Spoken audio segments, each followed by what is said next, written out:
Yeah, thank you, sir, for your kind words of introduction and nice way of introduction, and also for making it short. Yeah, because it was a very warm, nice introduction.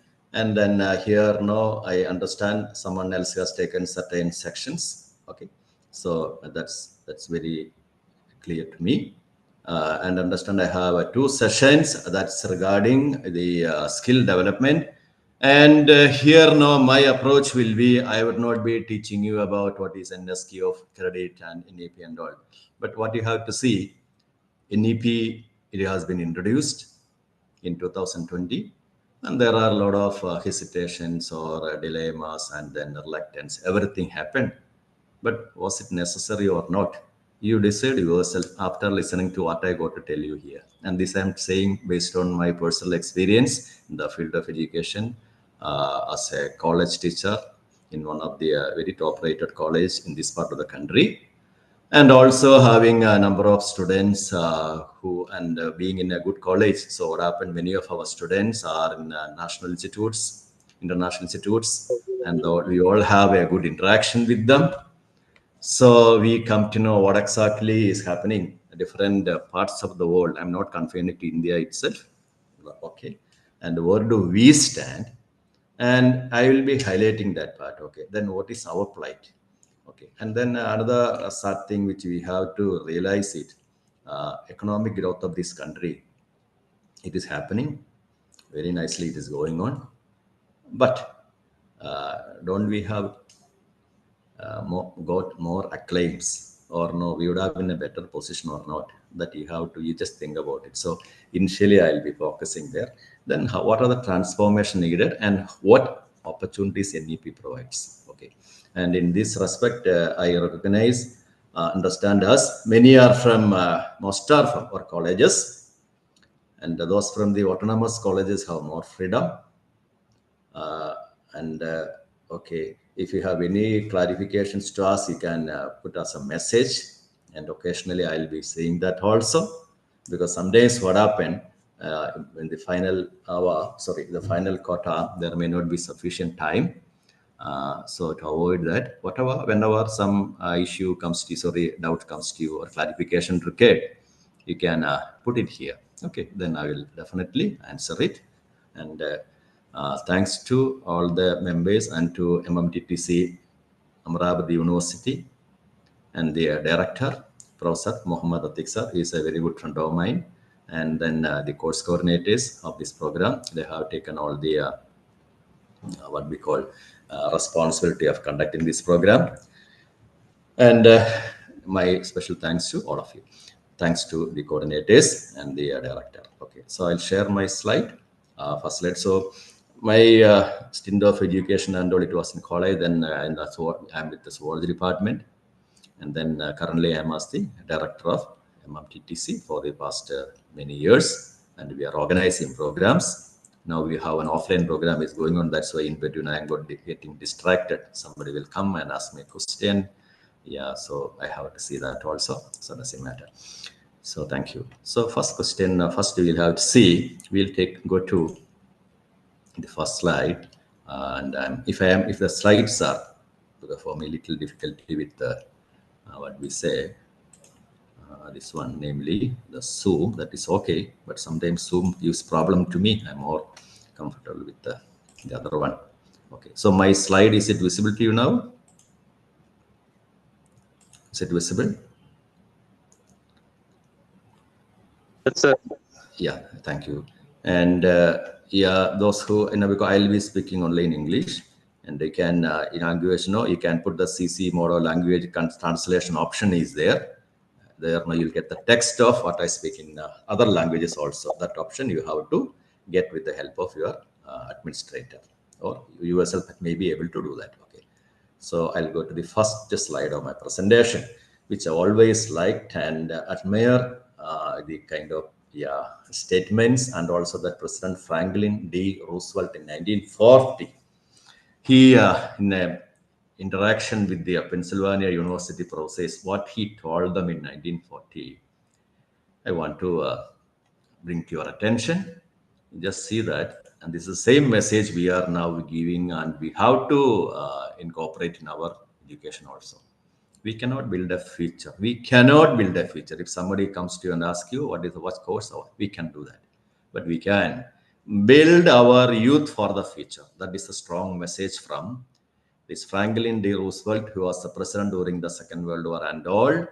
And he is well known for that is the last line you can see. His education played a role in shaping his intellectual and political career plus intellectual career. So, president of, uh, education like that. So he was from the Harvard University, Columbia University degree, and everything. So what he told the youngsters in 1940, okay, and we have to underline once again. So what we have to do, we have to equip our youth with the skills, knowledge, and resilience. Now we are putting them with the knowledge is going on. Resilience is a big question. Adaptation capacity, skills, that we'll see that later. Then another one from uh, the Ken Robinson, education expert. He's Norma. What he wrote about general education. If you are not able to adapt today's learners, students will look for other options. And in the coming slides, it will become more clear. This he said in 2005, that period, not now. Then recently there was another one which also like 21st century problem. We cannot solve with the 19th century education or what might be the models. Education must evolve, and that's the thing. And here you can see there are two terms I have used. Explanation also given: standardization, personalization. Earlier it was all standardization, reduced system. Now personalization has become necessary. Adapting learning to each student's strength, interest, context.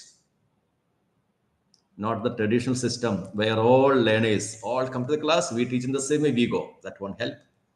Then another one, that is one difficult part in India: compliance and curiosity. In all the models, students will come, Guruji system, that's fine, they will follow, that's all. But the current one, questioning, curiosity.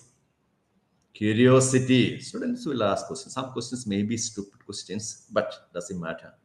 So that leads lifelong learning, critical thinking, and entrepreneurial mindset. Essential. And this is from the Ken McCorin state. That's what he meant by that. Then I'll take you to a very relevant subject: future of jobs in India. This is from the World Economic Forum.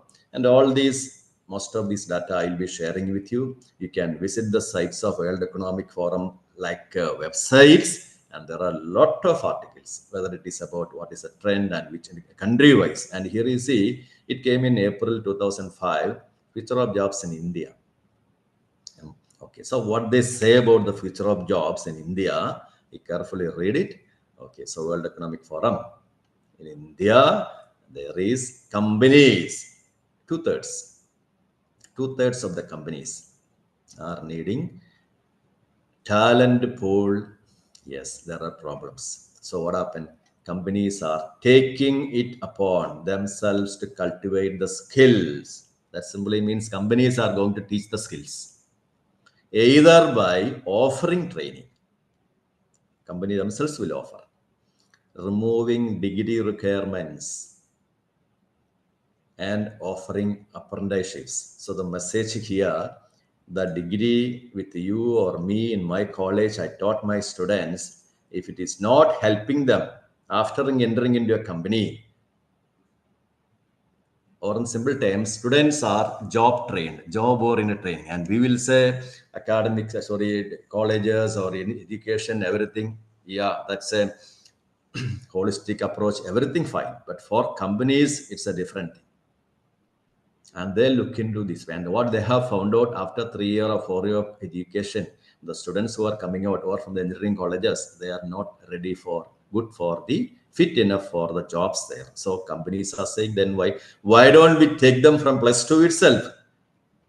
So what may happen now? You can just imagine if all these companies you are seeing, Maruti or any company for that matter, or Suslon, if they start attracting if they are taking in +2 students and degree is not necessary. And this I have personal experience with. So in all my sessions, I used to tell as the principal of the college here.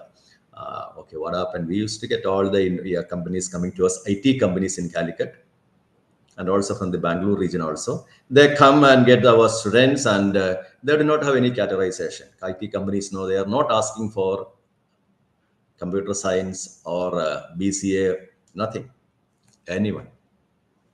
And then I ask them question, what these students who studied physics, chemistry, or mathematics and biology, botany, zoology, everything, no, they go to do in an IT company. The same thing they say. Sir, we need good youngsters. Your institution has a pool of them. And those who are interested, we will take them, we will train them. And they will, company will train them what? Suppose somebody is going to Infosys, suppose going to TCS, and where the Wipro, and where the training will be, and what use the biology, ecology, and then genetics, physiology, which I taught them. They may be having a broader understanding, but beyond that, what is the utility? So this is what happening. And what about the students? We tell them don't, because many are very good academically brilliant students. We tell them don't go to. We would not do. We would say not a strict no. We will tell them you think twice before taking, because they are based on the market fluctuations and all. These companies may lay off at any time, and you will not be having a PG or something else, or you are where you after some time you may get fed up with the field. You may not be able to switch over. But students now is a young age, 19, 20 and old. When they are hearing, they will get 25,000, 30,000 rupees per month, and in a Wipro like company, and the potential for growth also there. But now recently we are seeing with the arrival of this I am talking about the period 2020. Now we are seeing AI companies are all these IT companies are laying off. I do not know what is going to be the plight of a few of my students. I know they have left the companies and joined some other organizations like hotel, something like that. So these are the possibilities. So that's what we read from here. So what you have to see here, companies with a start giving training like that, then where lies the future? Because I know in this group there may be teachers from social sciences, then humanities, and biology science faculty. But whatever might be that, as per the current trend, this is from the World Economic Forum global scenario, and what they are saying, future of jobs in India, this is mostly in this field. So we cannot stop students are going there, because you just think about your student days before getting the job, whether you like it or not. That's a different question. Why we took this degree, and after the degree or PG, we were also searching for a job, and what kind of mindset you went through, the tension and the pressure and everything. Same thing is the case. Students also, they have the right. They are looking upon us, and they are looking for jobs, and they are watching. All these students are so many with the BSc, MSc, and they are getting somewhere or not. And ultimately, now what happened? It is technology related roles. So the jobs are here, all mostly big data, AI, machine learning. Why it is happening? That's a question. So that is the question, how we can continue with our subject and mode of education, and that requires upskilling and reskilling. So the AI best example, it's a tool just coming up. It just like now when the COVID season, that is a period when many teachers who were not experts or not knowing the basics of PowerPoint, they learned it. They learned it. That's what we call as the skilling. Upskilling and reskilling comes here. And then updating the technology. Sometimes you might be knowing the basics. That is not enough. So that leads to studying a new aspect. So that's what we cover under the topic, upskilling those with the basic part, and the reskilling is you have to get some additional task also. So the language teachers in the later part, I'll be saying that with the arrival of AI or this technology, that doesn't mean language or not. There are a lot of options are there. But the only thing with language alone, it will not. Because almost everything will be do grammar, and we are seeing that correction, everything. Now there are so many softwares to do it. We'll see that later. Then India's key labor market trend. Again, World Economic Forum, based on their opinion data, they are saying that India falls behind. I'm talking about India in general. This is how the world sees it. finding skilled employees in the local labor market. The same thing which I told you so far, whether it is engineering, whether with any field, arts and science, commerce, or whatever might be that, they are all international companies or the companies with their good reputation. They find it skilled employees are not there. Why it is happening? Okay, so that's why again, this is from the NDT profit. All the other lines are from the World Economic Forum. I'll show the link to you, read it. So this is the background. Okay, so, and in Kerala, we are seeing there's a big transformation. And the students know their selection preferences have changed. Now we are not seeing the big rush for many courses, and many departments and many institutions are afraid. Instead of 36, 40 students, they are having only 5, 10 students for the first year of degree. And second year, what may happen? No guarantee at all. And if it continues for 3, 4 years, what may happen? So we have to. So students are. So when then comes the question: where our students are going ahead? Where are they going? They are going somewhere else. Especially in my student, we know that they are. None of them are sitting at home. They have other options. Earlier, you would have been the premier college in your locality, yes, and it was taking a lot of applicants, and it was very difficult to get an admission. But now the trends have changed. Okay. And next one, and this one, World Economic Forum. You read it carefully. These are the fastest growing jobs, and before that, we'll see what are the fastest declining jobs also. Are you all there? Can I proceed like this? My speed, whether I should reduce or is it all okay? And it will not be entirely preaching. I'll be taking you to some interesting videos and slides and all. Okay, so someone respond by either your reaction or some message, and that helps me. Okay, thank you. That's fine. So this is a reality. Now what you see here, fastest declining jobs, and that is where we are stuck. We are doing the same thing. We are training them for clerical secretary workers. But whether these jobs will be there with automation and digitalization, you come in the next two videos. Then this cashier and ticket clerk, how long these vacancies will be there? Now, is it necessary? How many of us go to bank? No, I don't go to bank at all. Everything through internet only. And then GPay, Beam, Amazon Pay, everything going on. So what's the need for a bank clerk? Only for the earlier generation. That's what we see here. There are people who are not so much fluent with that. So what may happen in future? And what about the ticket clerks? Yes, our TT like posters in railway. If they connect with the digitalization, automation, what may happen? Vacancies will come down, no doubt about it. And then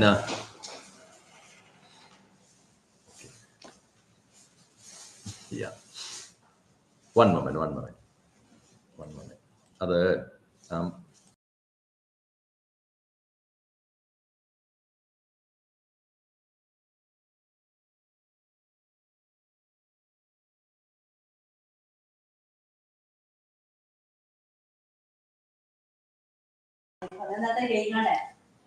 right. So yeah, so this is the reality. And then bank teller, what's it? Printing. What happened to the people who invested so much of money with the computer center and all?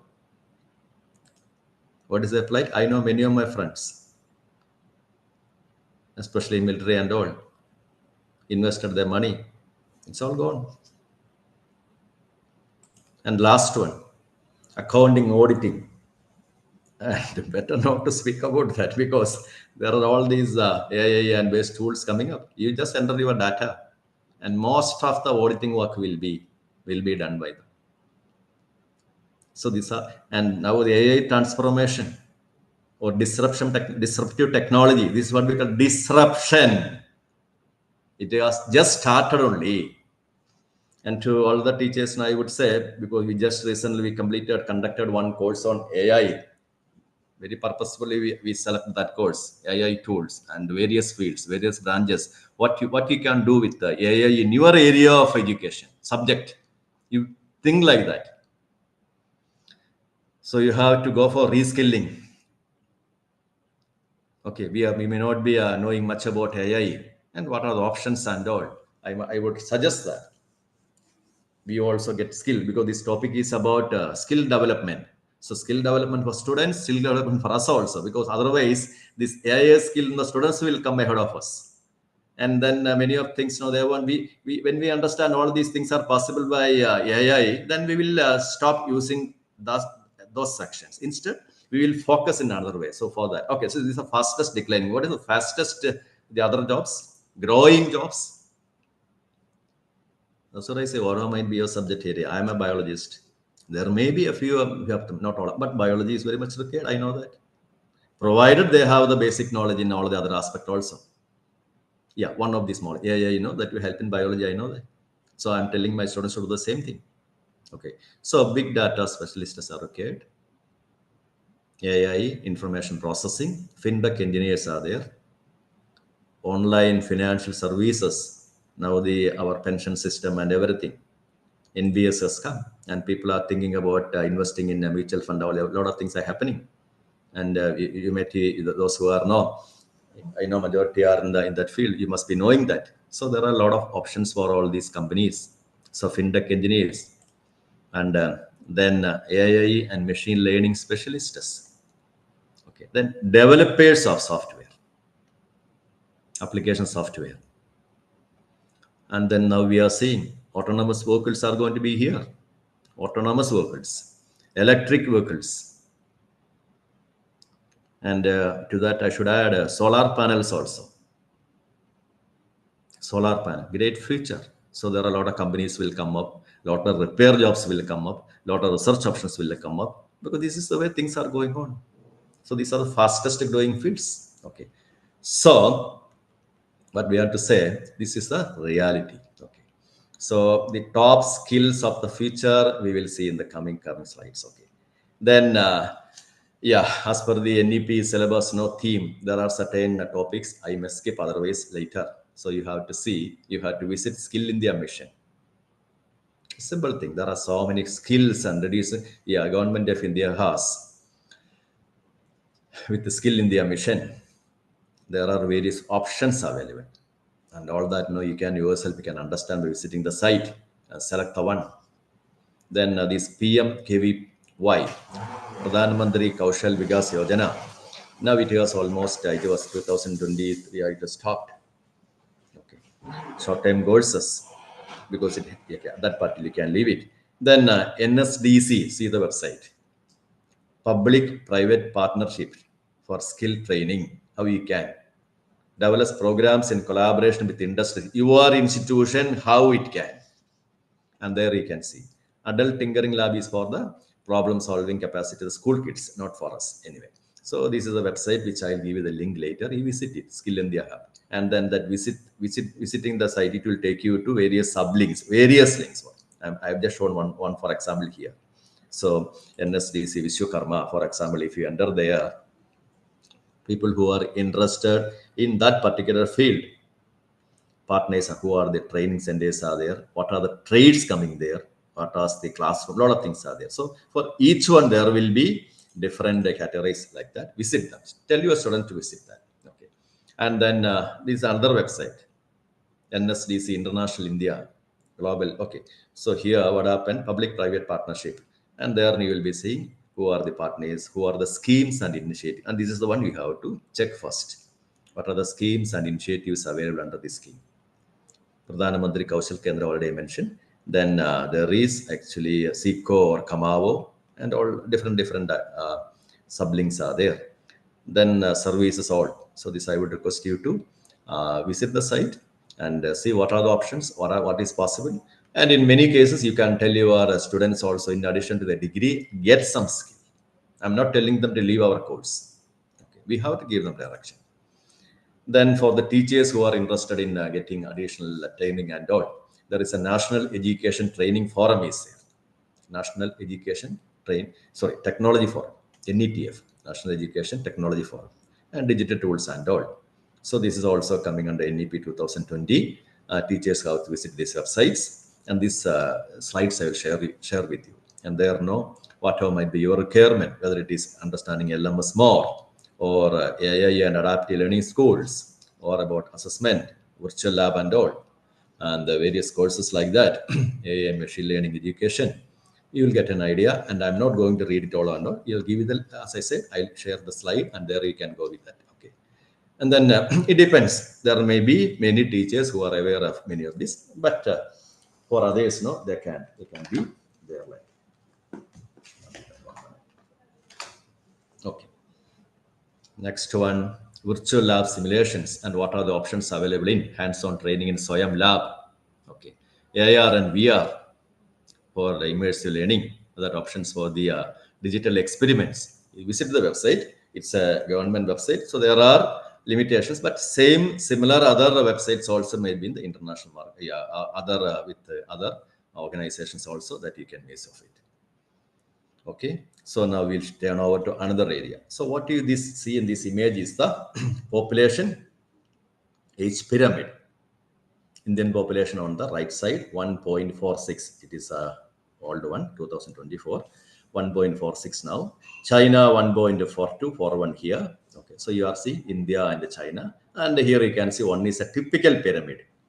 And this, in the case of in the case of China, it is something like we call urn, yeah, pot shaped, where the base is narrow.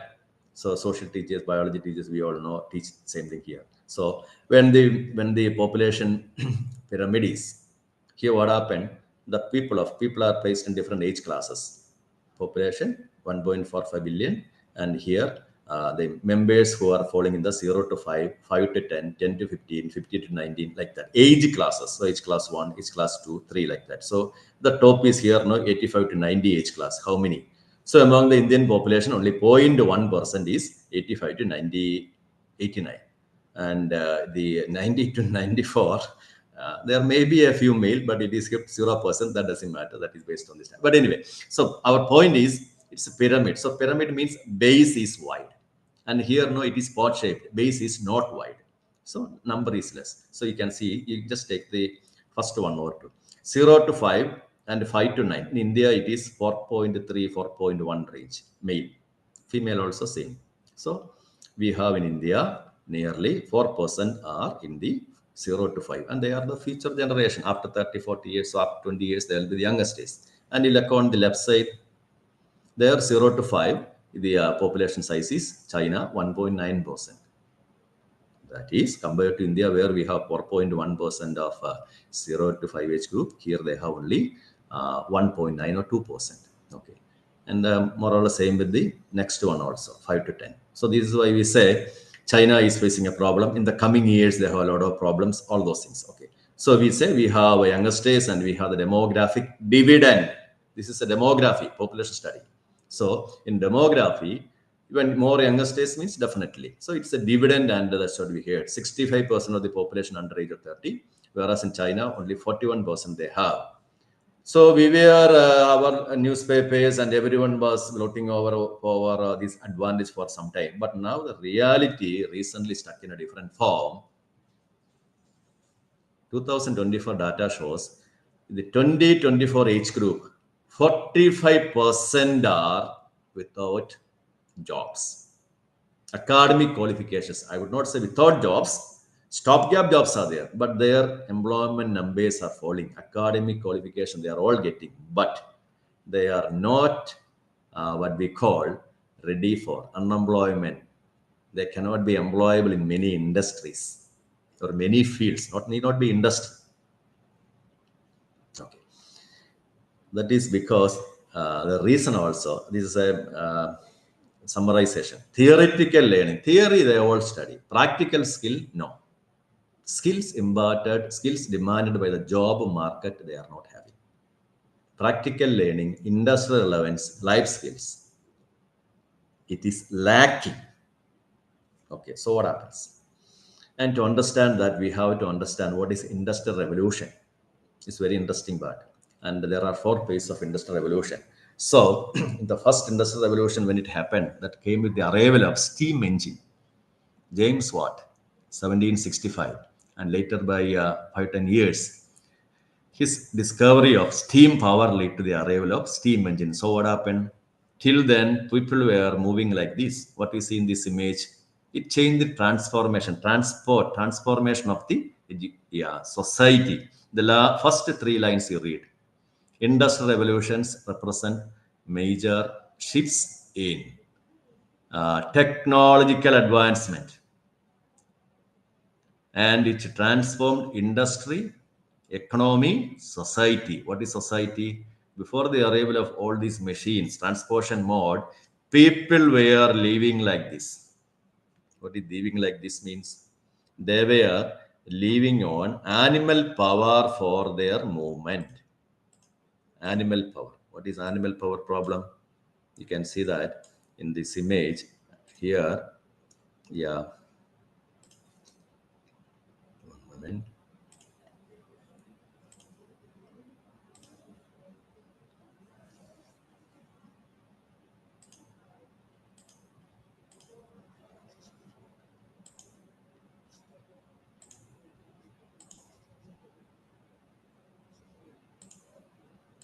Coming back one moment. So in this image, if you look carefully, what we see here, this was a scenario some 150, 200 years ago. People were using transportation, they were using bullock carts.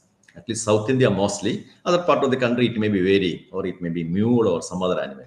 So you can see in this image, tilling. Now it is all tractors and all. And for here, this pair of ox, they are used for, it's used for pumping water. Pumping water. This fellow is sitting here, and the animal, when it moves up and down, water comes up. And then added to the transportation. So on the top, you can see horses in the part of the European region and all, where horses are plenty. Here, no, some part of India, but no, they are more in the other area. Anyway, so the transportation was mostly with so it revolutionized transportation. So what happened? People from, now I am taking classes for the you are all mostly, I expect, from Maratha. So Maharashtra region. So in the Maharashtra region, you can move from people from your area, your village area. Earlier, they were confining themselves to some 20, 30, 40 kilometers. With these animals, only that much they could move. But with the arrival of trains, what happened? They could move to Bombay, they could go to Calcutta, they could go to Madras, Delhi, faster movement. So along with it, what happened? People in your region, your village region, who were forced to leave. You just imagine you are in an island-like place now where no transportation mechanism is there. And you are unhappy also because you are not happy with the people. One reason, you are feeling your skills are not properly recognized and all. But where to go?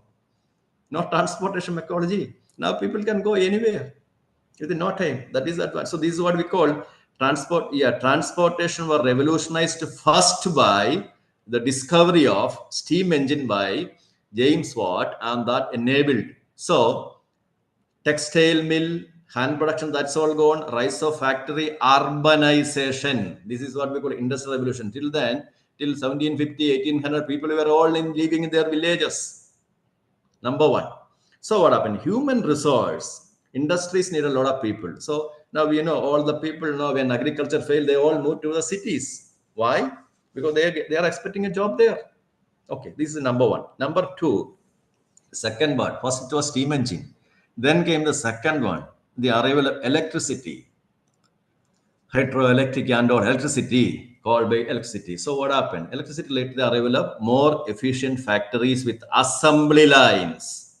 And to understand assembly line, there I am mentioning factories, lower costs, and people will be working from morning to evening. Electricity powered industries are there, mass production, everything.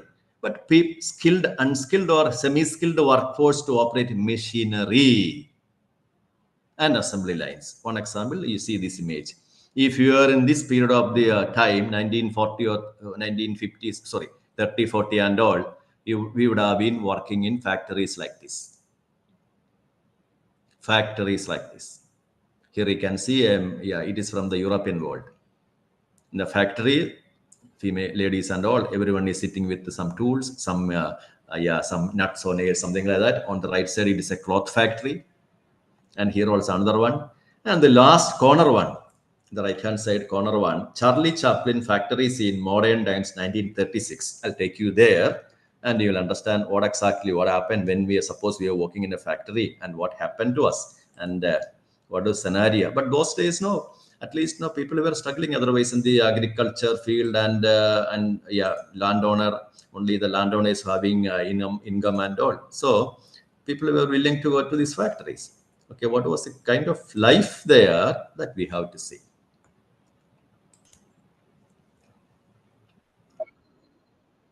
I'll take it to video because otherwise, no, as I said, I will be sharing. It won't be videos alone.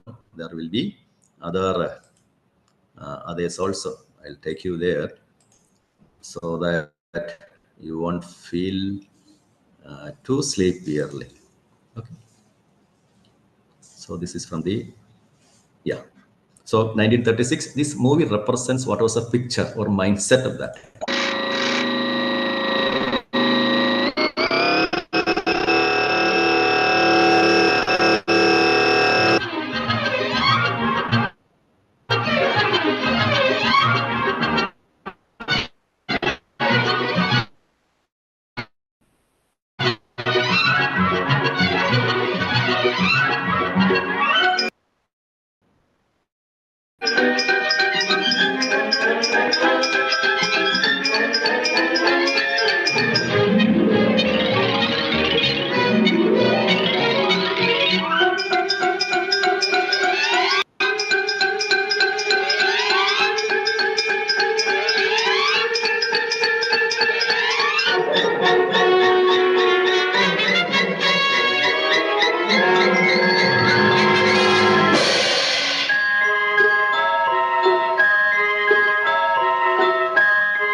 Yeah, here I am stopping it. This rest of the video you can see later. So the one point what I want to bring here, this was the scenario during the second industrial revolution, electricity assembly line. So one minute.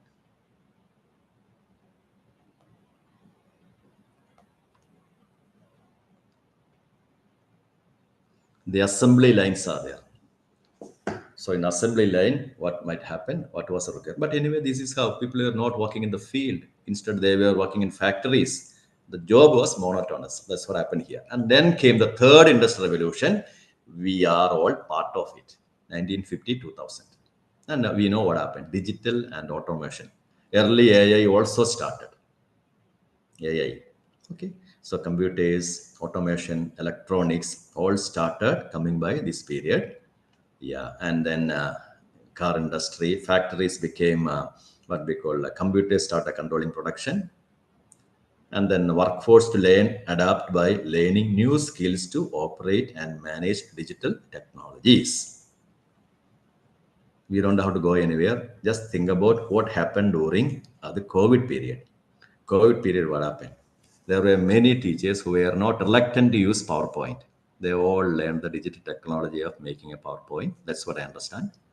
And then most of them, they purchased a laptop, updated the laptop and computer. This I am saying based on my personal experience because I was a principal at that time. And then teachers how to teach.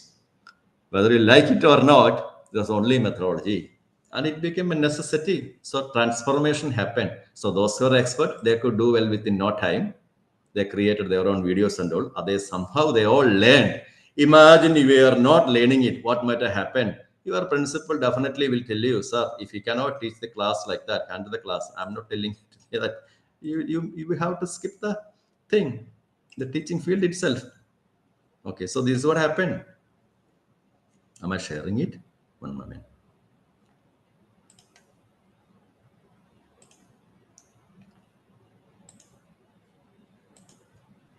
Are you seeing it? My PowerPoint? Yeah. Okay. You are all there watching it, no? Hopefully.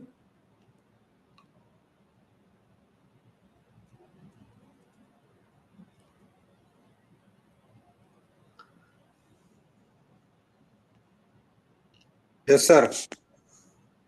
Okay, thank you. So this is a scenario like, so computer. So then another thing what I still remember, 95 and 2000 period, a tough time for bank managers also. Internet banking introduction, and many senior managers are not aware of it, and they found it very difficult. Can't blame them. Just 1 or 2 years to go service, and but the current generation, that's different. So this is what we call third industrial revolution, 1950 2000. We have seen it, and now where we are, now we are in the next one, namely the fourth industrial revolution. 2000 onwards it started, and here we are seeing the AI, robotics, IoT, Internet of Things, 3D printing, big data, cloud computing. Now, what is happening to our CDs and all data? No, anyway, so then the next one, this carefully read this word: smart factories. And what is a smart factory? Self-learning machines. Our presence is not required. Highly automated production. Okay, and machines are communicating, analyzing data, make decisions automatically, and who are required. And this is a scenario in developed countries. In the including many factories are there. And to show you what exactly are the underlying, say what is happening in these smart factories and all, I take you to another video. That's very important one, and see that this is what going to happen or happening in developed countries, and their productivity is very high, and we cannot, India cannot march ahead with the old technology, AI and robotics, very necessary. And this video will be a little irritating to hear. Tesla is boasting, I am the world leader, all those things. That you can forget. One of the other companies also. Recently, they very nicely learned that in the field of electric vehicle car as well as in car production, they are outbeaten by Chinese. Okay, that's we will see in this one. What is the technology involved? That's all you have to see.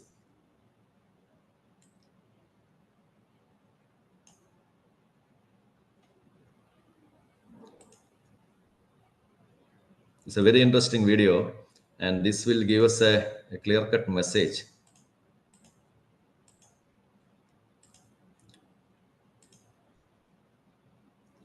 X, and 3, and they all go together a little differently. But for the sake of today's example, we're going to focus just on Tesla's most popular vehicle, the Model Y, and specifically the Model Y variation that they are building at the Gigafactory in Texas, because this is the most clear example of how Tesla makes a vehicle in a way that no other company on Earth can match. The first stage of this process is going to be fabricating the various panels and vehicle structure that make up the Model Y body. To do that, Tesla is going to use a process called stamping. This is pretty simple. You have two halves of a die mold that hold the shape of the part that you want to make. Then you place a sheet of metal in between those two halves. Typically, that's going to be aluminum, and then the machine stamps down on that sheet of metal to form it into the desired shape. There are going to be dozens of these stamping machines involved in fabricating all of the components that make up the body structure. The next step from there is going to be piecing them all together. That's where the big robot arms and conveyor belts start to come into play. They are welding together all of those stamped pieces to begin forming the skeleton of the Model Y body, moving from one robot down the line to the next, each one adding a new piece of the puzzle. This is what they call the body in white stage of the process. The car is not actually white at this point. It doesn't have any paint at all. I don't know why they call it that. But once the skeleton frame is complete, they're going to start attaching all of the body panels, like the fenders, the doors, the hood, and the trunk. These can't just be slapped on by robots, so there are going to be workers attaching and bolting down all of this bodywork. In theory, they would be ensuring that everything is fitted perfectly straight and even. But in practice, Tesla has been known to fall short on that aspect, though apparently Giga Texas is turning that around with nice, tight fits on the bodywork. From there, we go on to the paint shop, where the assembled body gets sprayed with primer and then sanded down to a level surface. Then it goes through a whole series of spraying and dunking and drying sessions, getting multiple layers of paint and gloss, depending on the finish. White is the easiest, that's why it's the cheapest. Red is the most complicated, with multiple layers of color and metallic speckles, and that's why it's more expensive. After the paint is dried, buffed, and polished, the body goes off to have all of the interior paneling fitted, the electronics wired up, and the glass installed. Now, simultaneous to all of that, there's going to be a separate process going on to manufacture the Model Y's underbody and powertrain. For that, they're going to start with a structural battery pack. This creates the central frame section of the vehicle in addition to holding all of the 4680 battery cells, along with the integrated cooling and electrical architecture. Then to that battery pack, they are going to directly bolt on the front and rear Giga castings, and that is the entire underbody ready to go in a few steps. The electric motors are then integrated into the Giga castings, one in the front and one in the back. Each is connected through a gearbox into the drive axles for all four wheels. The suspension is all tied into the castings, and the brakes and wheels are added to create a big rolling structure, kind of like a skateboard. Then, on top of the battery pack, they are going to lay down the carpeted flooring, attach the center console and interior trim, and then bolt down all four seats directly to the top of the structural battery pack. Then, the last big step is going to be to drop the finished body directly on top of the frame and powertrain assembly. The two are connected together by a series of bolts all around the perimeter of the structural pack and castings. From there, the Model Y gets the finishing touches from a team of people doing the final quality control. Again, in theory, this is where any defects and issues are identified and fixed before the vehicle rolls out to be delivered to the customer. Now, that is how the process works at Giga Texas, and it's fairly similar at Giga Shanghai, so now you have some additional context for how incredible it is that all of that can be done so efficiently that they can produce a brand new Tesla every 30 seconds at the Shanghai factory. Have you heard of the sneaker company Vessi? They are today's sponsor and my favorite pair of shoes. So why are Vessis my favorite shoes? Well, So now you got an idea, or you might have seen it earlier, agreed. So what is happening in the smart factory? So that's what we are talking about. What are the smart factories? What is happening there? So this is what we call developed countries. So imagine we are having number of companies, factories like that. Okay, and who are employed there? And what kind of jobs are there? So this is what we call developed countries. People from this country, you have seen in a number of movies and all, Lord Savanga stays, they are all taking all the pains to reach there. But after reaching there, they require only this category: highly skilled, talented individuals who can develop, manage, optimize advanced systems. Okay, that's one. And then similar videos, there are a number of other videos, this Volkswagen, and they have under video, they are same thing, same technology, you can see that. So this all require what? What is the challenge? Fourth industrial revolution happening. Jobs are there. Displacement will happen. People who are not having the sufficient, that's what now we are hearing. Many are losing the job. That's another thing. Okay.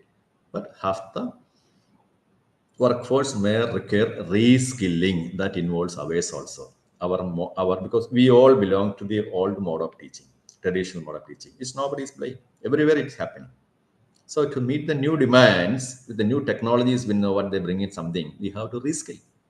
So what's the requirement? Demand for highly skilled workers, technology, programming, all those things. Unskilled, semi-skilled labor decreases. And workforce displacement. And that's what we call as a layouts happening.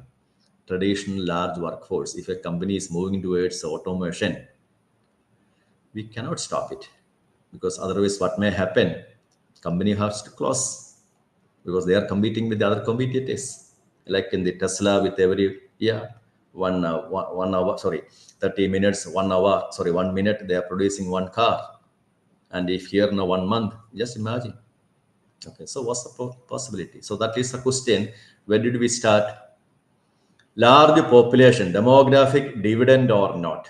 Yes, it is a demographic dividend provided investing in education, vocational training in technology related fields are there. Countries with a large population focus should shift from upskilling to reskilling. And this is what the NEP is asking us to do. It has become a necessity. Why you have seen one video that is from the factory scenario. There are others also. Workforce has to be educated, skilled in relevant technology. Otherwise, no survival. So we started with this one, demographic dividend or not. No. Learned recently, lately, we understood, yes, we have lots of students coming out from colleges, PhD, MSc, BSc, everything. But jobs are not there because they are not fit in for the present day factories or setups. Global workforce, they are not unable to meet. Okay, so we are training them the traditional line, and that's why we will see this kind of articles. It has come in Frontline magazine. Yeah, and there you can see 2 articles. You read it later. You have seen it enough, heard it enough, but read the articles. How India squanders its demographic dividend.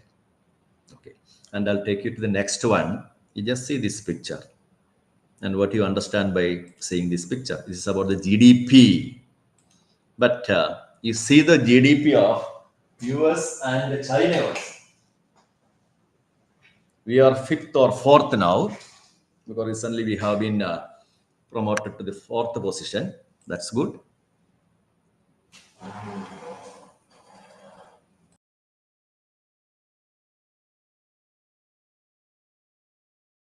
Fourth position.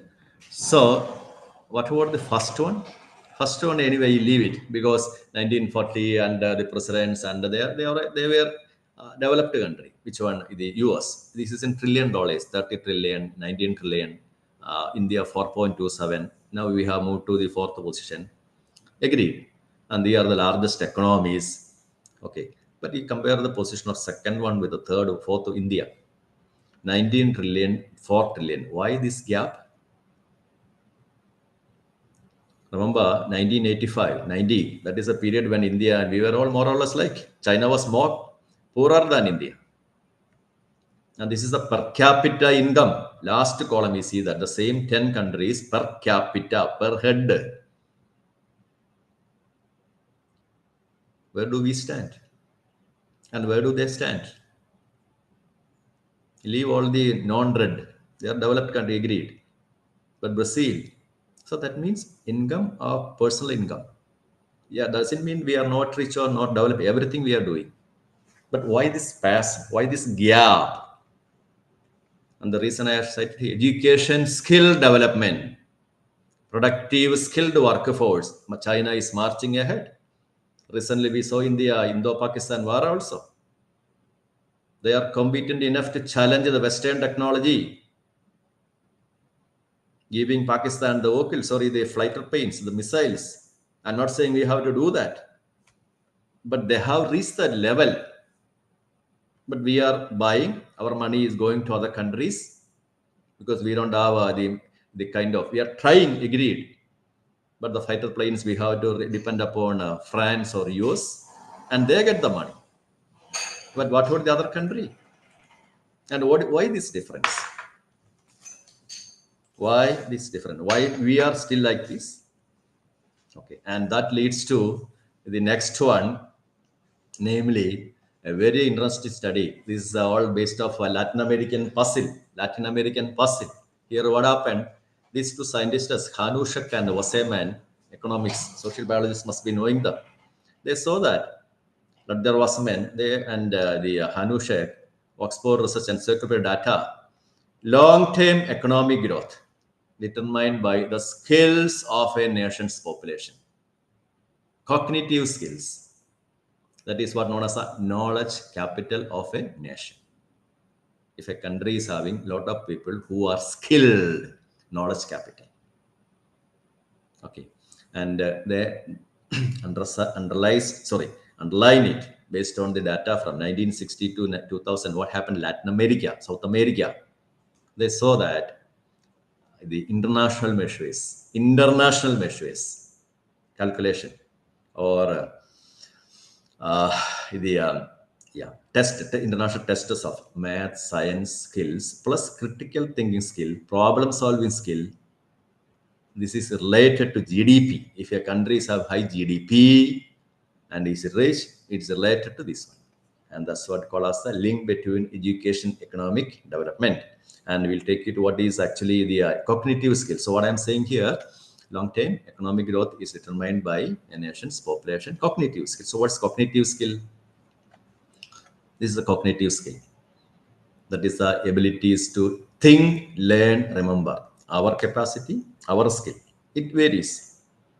I may not be having many of your capacity in many things. You may not be having, different way, it differs. Students also same thing. So this is needed for learning. Our students know when they come to us, they are learning capacity of problem solving, performing everyday task capacity, they get it. So in education, what happened? There will be skilling is taking place, cognitive skills. The most basic to most complex, it is like that. So initially, when we send you send your child to school or college, they first get the lower order basic think skills. Then they should reach the high order thinking skills. Now, often we used to hear, now, what is the utility of my quality, my education? BSc, MSc, I did. What is the utility? Academic knowledge, that is happening. That's also happening. But beyond that,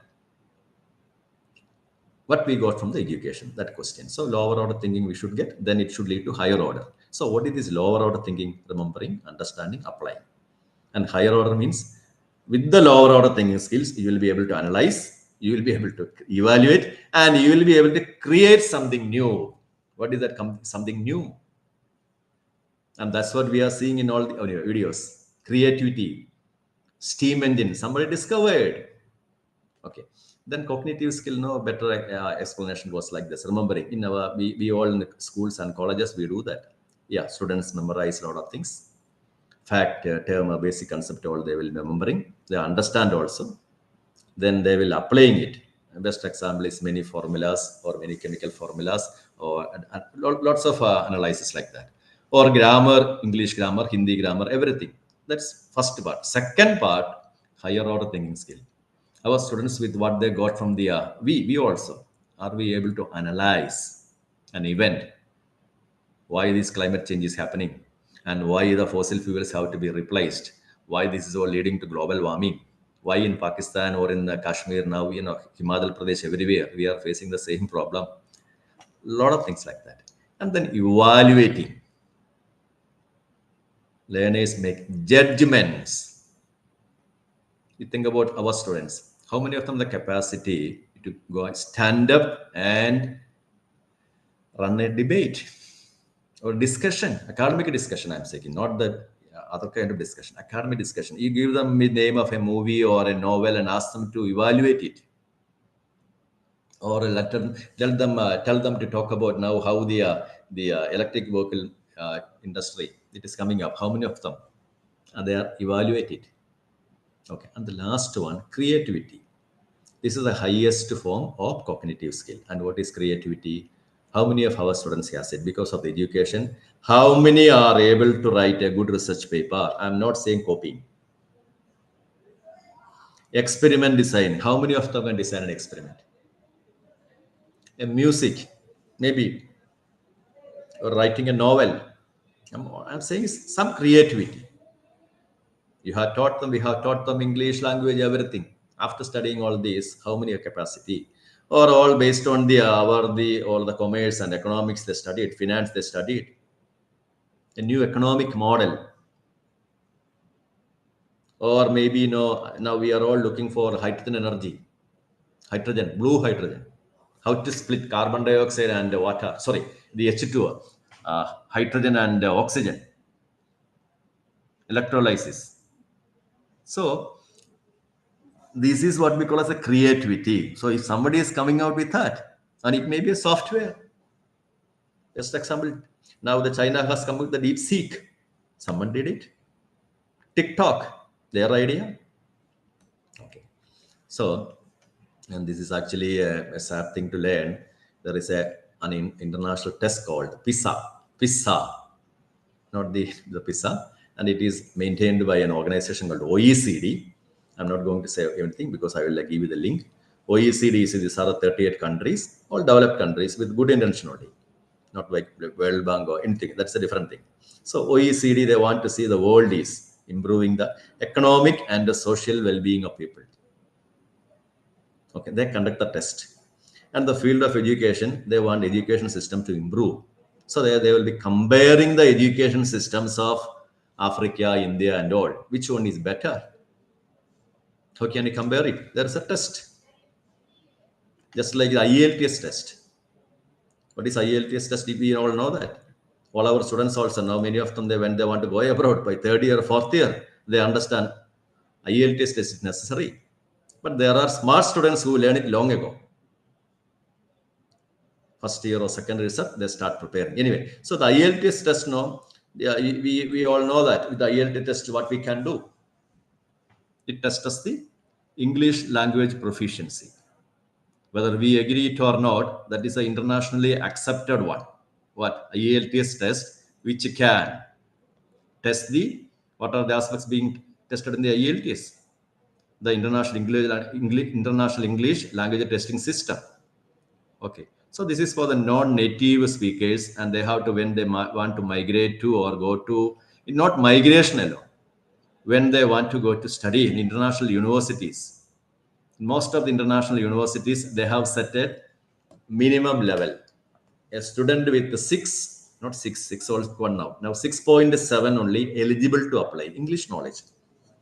And this test, IELTS test, I'm saying, test as the listening skill, reading skill, listening, yes, reading, then writing, speaking skill. And based on this test, the student is qualified, disqualified. Indian students know who get more than 7 or 7.5, they have a very high position. And similarly, okay, so similarly, this test also, PISA test also does the same thing. But it is not for going anywhere. This is an international test run, managed by OECD. And OECD has come up with this idea long ago. And they conduct these tests. And interested countries participate in it. Okay. So who are tested? Organization for Economic Cooperation and Development. Education system. Comparing the test performance of 15-year-old people, 15-year-old youngsters, and comparing the test performance. Based on that, they test the education system of India, China, or any country for that matter. 2 hours only. India sends representatives, free of our students goes there, any country, and they evaluate the cognitive skills, problem solving capacity. So far what's happening? You can see 80 countries. World over, there are 198 countries, and only 80 countries are participating. You just ignore it because African countries, many other poor countries, they are not. Okay. And who are the leaders? I'll give you the links later. Singapore, Japan, Taiwan, they are the top rated, not the European or American countries. And this is the organization. Okay. And in this Wikipedia page,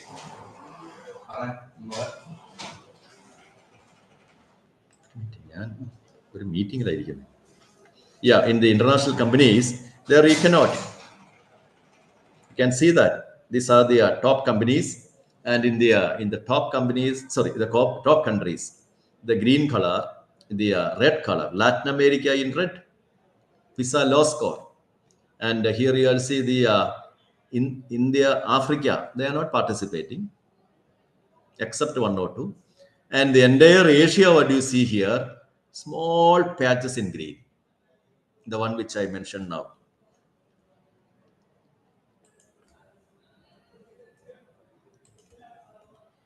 And who are the top is? These are the top rate, top 20 countries. PISA 2022 test. It is a 3-year test, once in 3 years. 25 years to happen.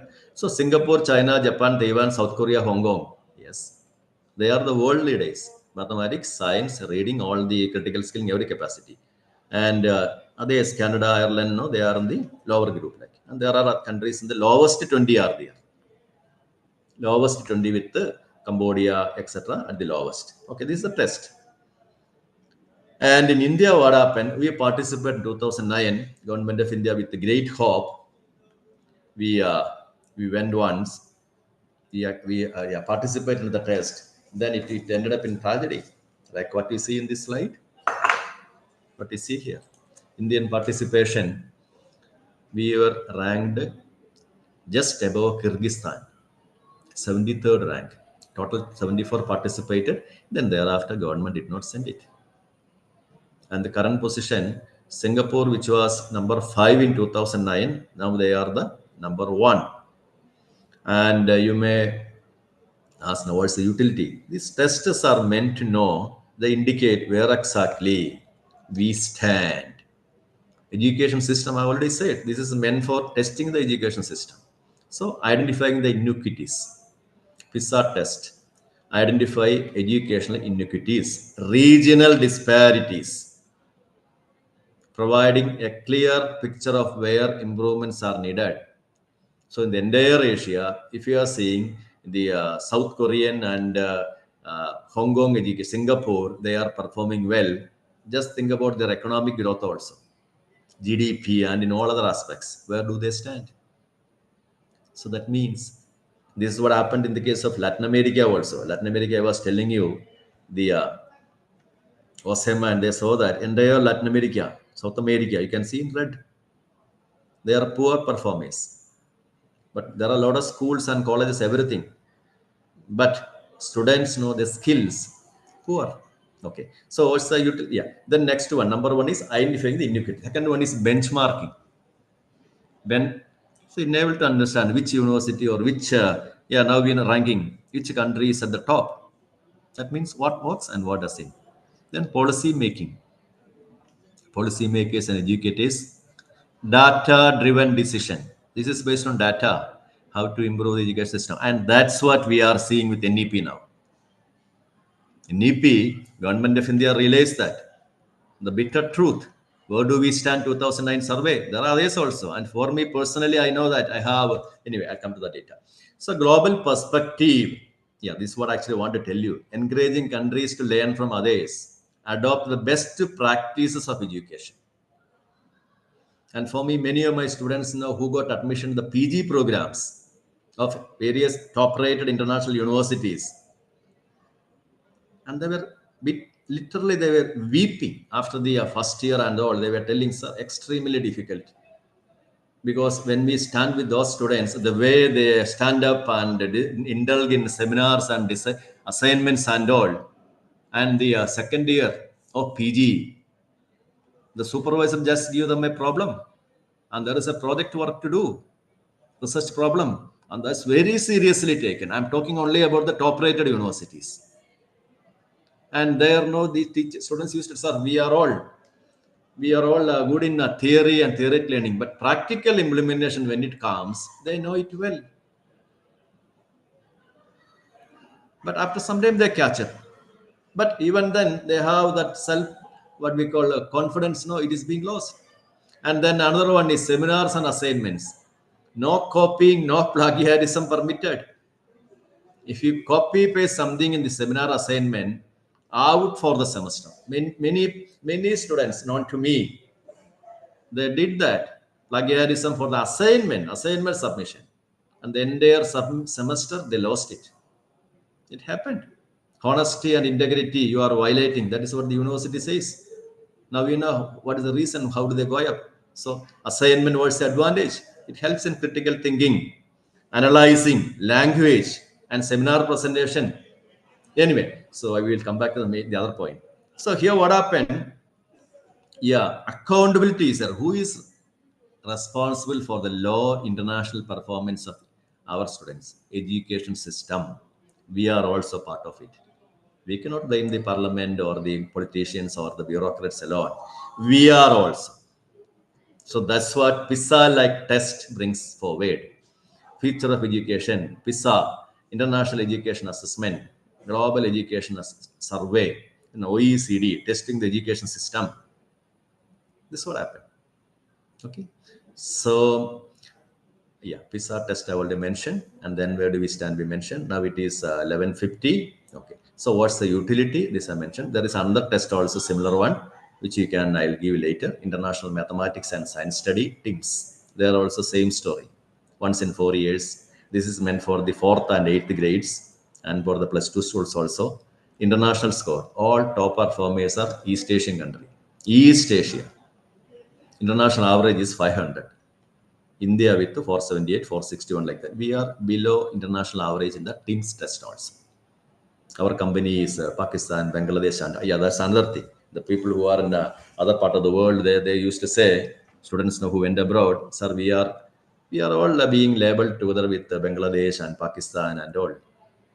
Whereas no, they are classmates from Vietnam, China, and they do perfectly well, very well. They no, they are able to grasp it much better. I'm talking about the highly rated, good students who with a good academic record who went abroad. Okay. And then I'll take you to the next area. You will otherwise say I was speaking only about industry education, and this is another one, another eye opener. Leading global exporters of agricultural product. You can see US is the #1 agricultural product export.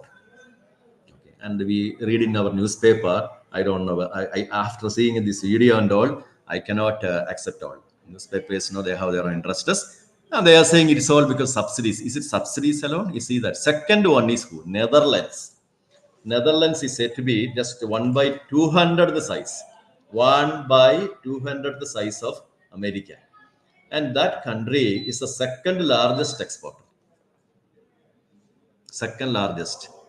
Okay. And also see that Netherlands, not the entire leather, they are using only the 1%, less than 1% of their land area. They have the agriculture research and skills, which make them a small country, like comparing India and Sri Lanka. If Sri Lanka is the #2, how it will be? And then third one is Brazil. Brazil also, number of reasons are there. And these are, we are not in the picture. Okay. And read the rest. This one example. Sorry. Tomato yield in India, 20-25 tons from hectare. Netherlands average yield per hectare, depending on the type of agriculture. Open field, open agriculture, 50-75, 3 times higher. But there are problems for many of the European farmers because all these fertilizer addition and freshwater pollution, and then all the recent climate Paris agreement related conditions are there. So they're shifting to other technology, and that leads us to greenhouses. And I'll show you greenhouses. So greenhouses and open field. What might be that India 2025 and in the Netherlands, you can see it is 120, 200, 250 tons per hectare. High yield tomato from where? High-tech greenhouses. And what are these high-tech greenhouses? You just watch it. Then the rest after that I tell you. So while you're watching it, what you have to see, this is all air-conditioned farmlands. Take like that. And not only Netherlands alone, the nearby country, another video is about that. I'm okay. That is in the Baku, Azerbaijan. Nearby poor countries also, they do that. This has started doing long ago. And they are not using soil. Instead, they found out another material which can be used instead of a soil. And that is how their agriculture is going on. See that? Okay. And then automation and agriculture, how they are doing. And with this, I will, after this video, we will take a break. Is it 10-15 minutes? I understand. It's a very interesting video. And eye opener also.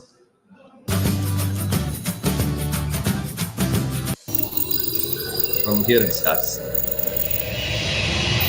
Welcome to All Farm.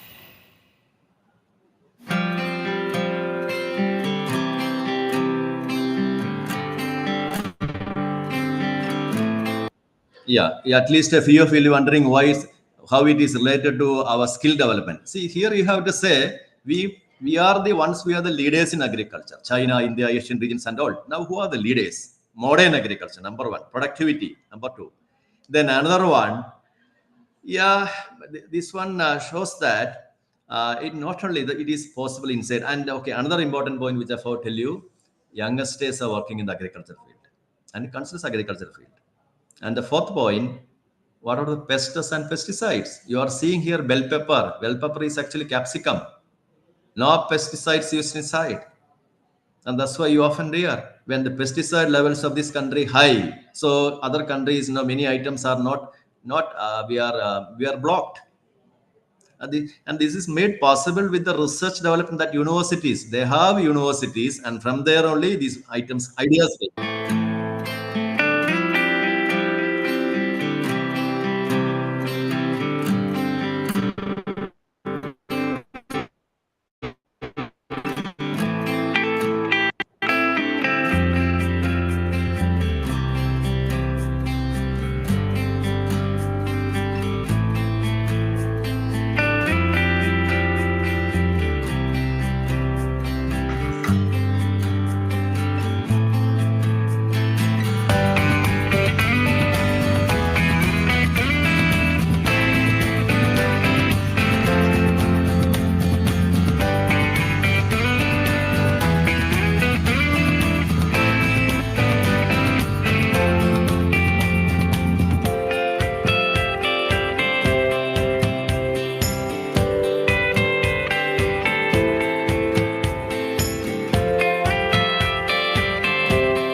So now you have seen what is modern agriculture and what's happening in a nearby country. Are you still there? Yes, sir. Yeah. So you have seen this is what agriculture happening in a different part of the world. And there is one more. You may watch it either we come back and watch it later. Or otherwise, I'll give another. Yeah, we'll start. Yeah, 12 means 12:30 or something like this. Just it's also connected to that. Please, it's one also. This is from the very poor country, namely Azerbaijan, and there are a number of companies and what they are doing, same field. So why I'm showing that? Otherwise, no, you may say I was talking on this is all possible only in developed countries, rich countries. That's a different question. See this one also, same thing.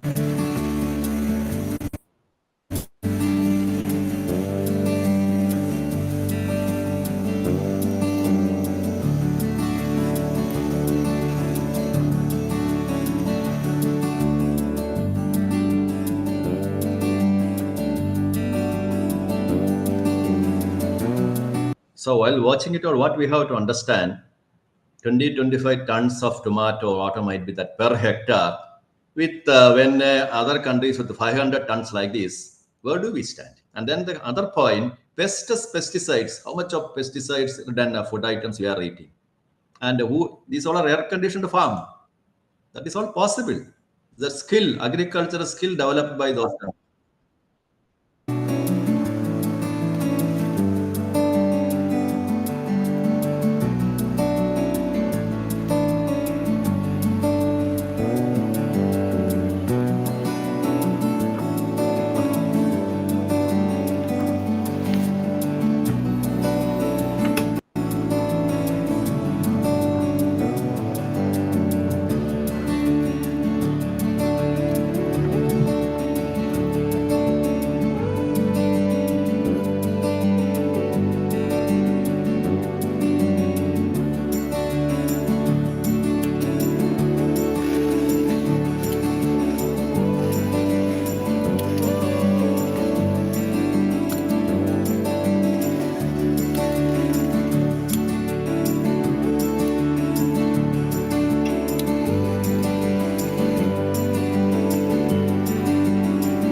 So thank you. We will come back after by 12:20.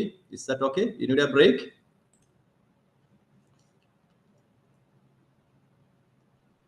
Yes, sir. Okay, sir. Yeah. So we'll rejoin by 12:20, and then we will discuss further about it all. Okay. Thank you.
Now, if you all rejoined, I will start it.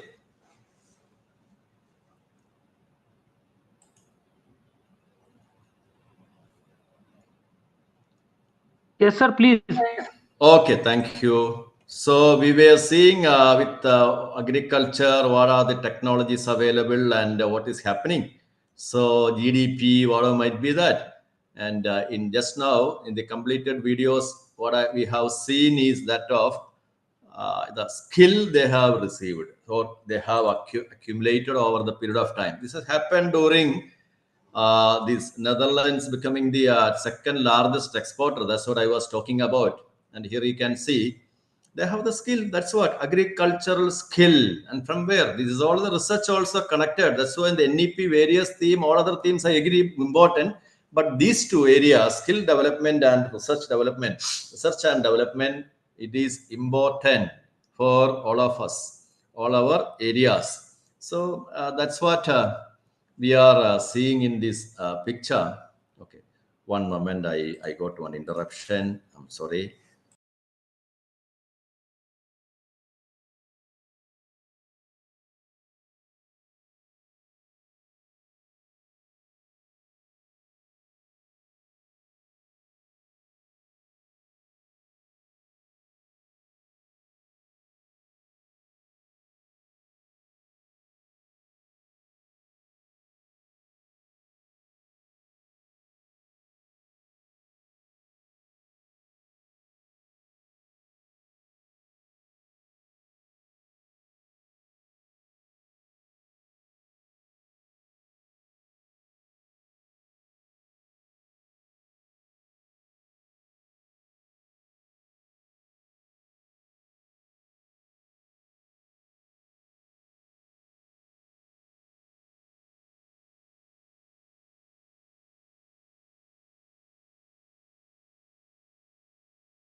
I'm sorry because no, yeah, here being the MMTTC director, we have other responsibility also.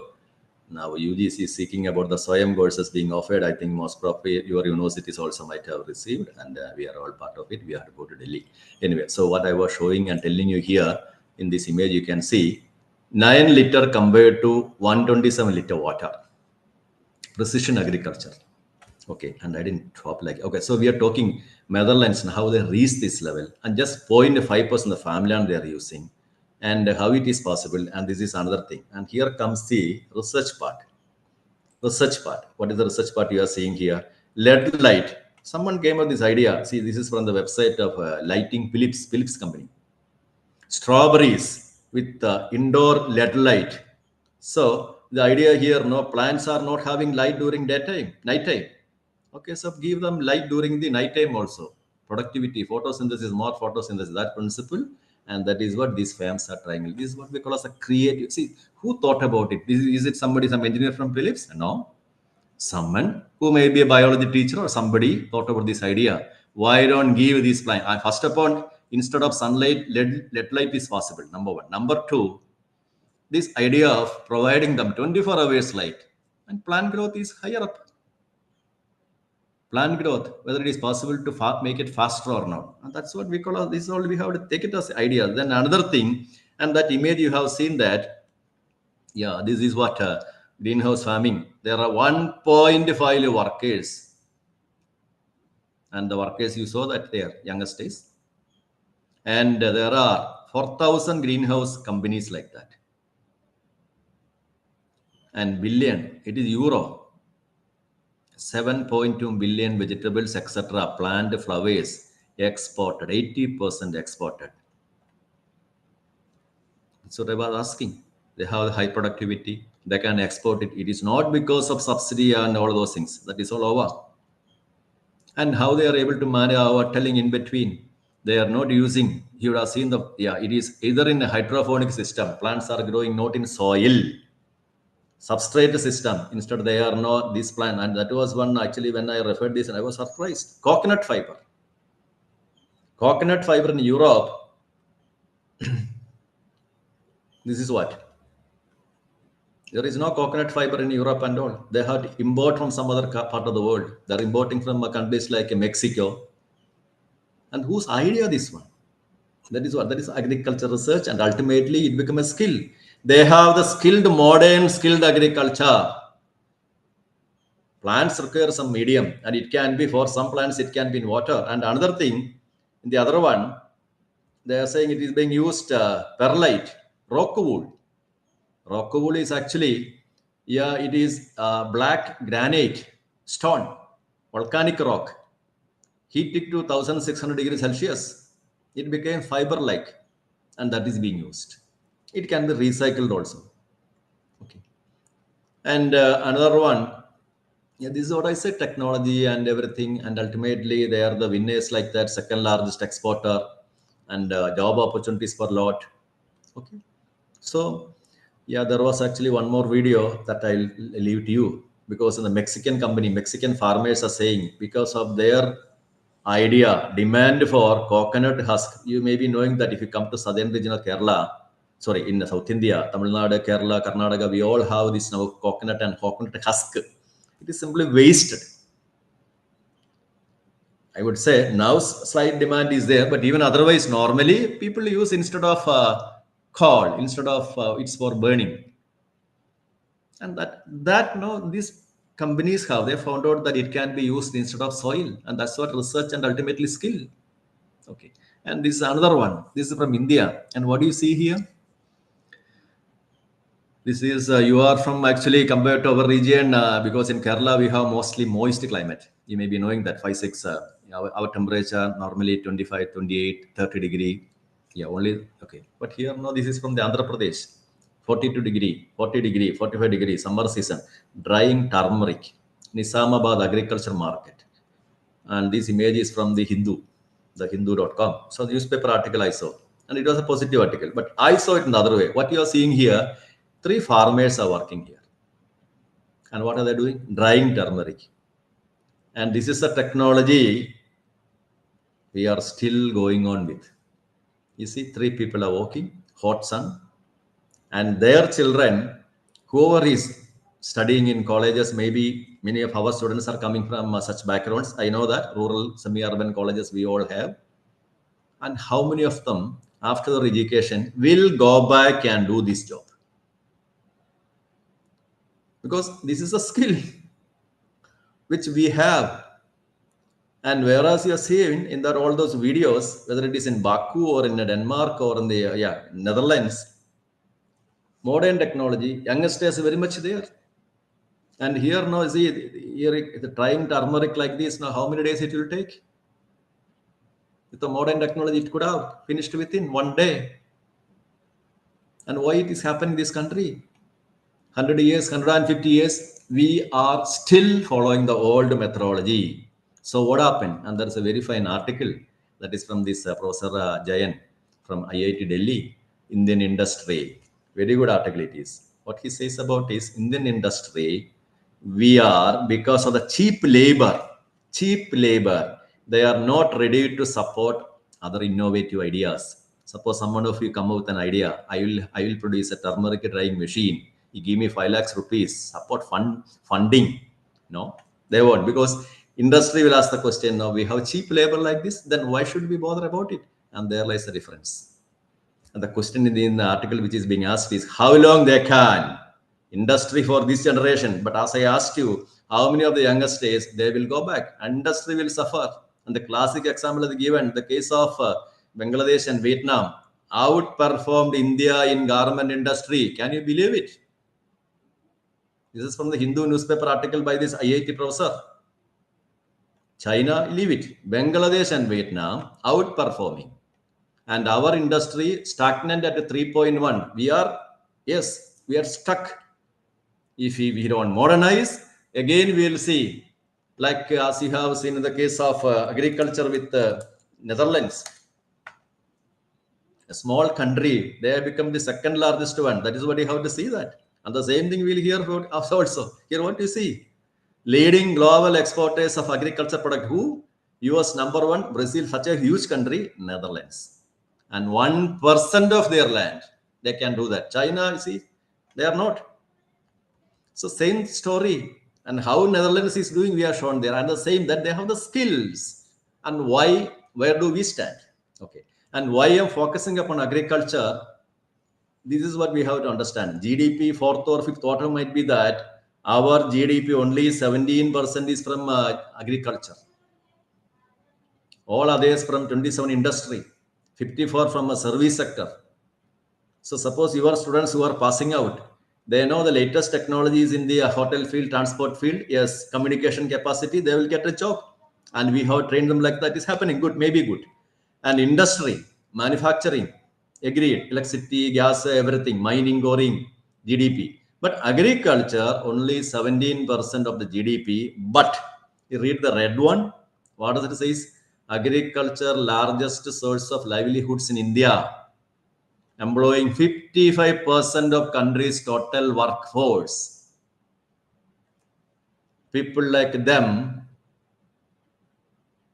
out of there is no way out for them. They are doing like this. But how long?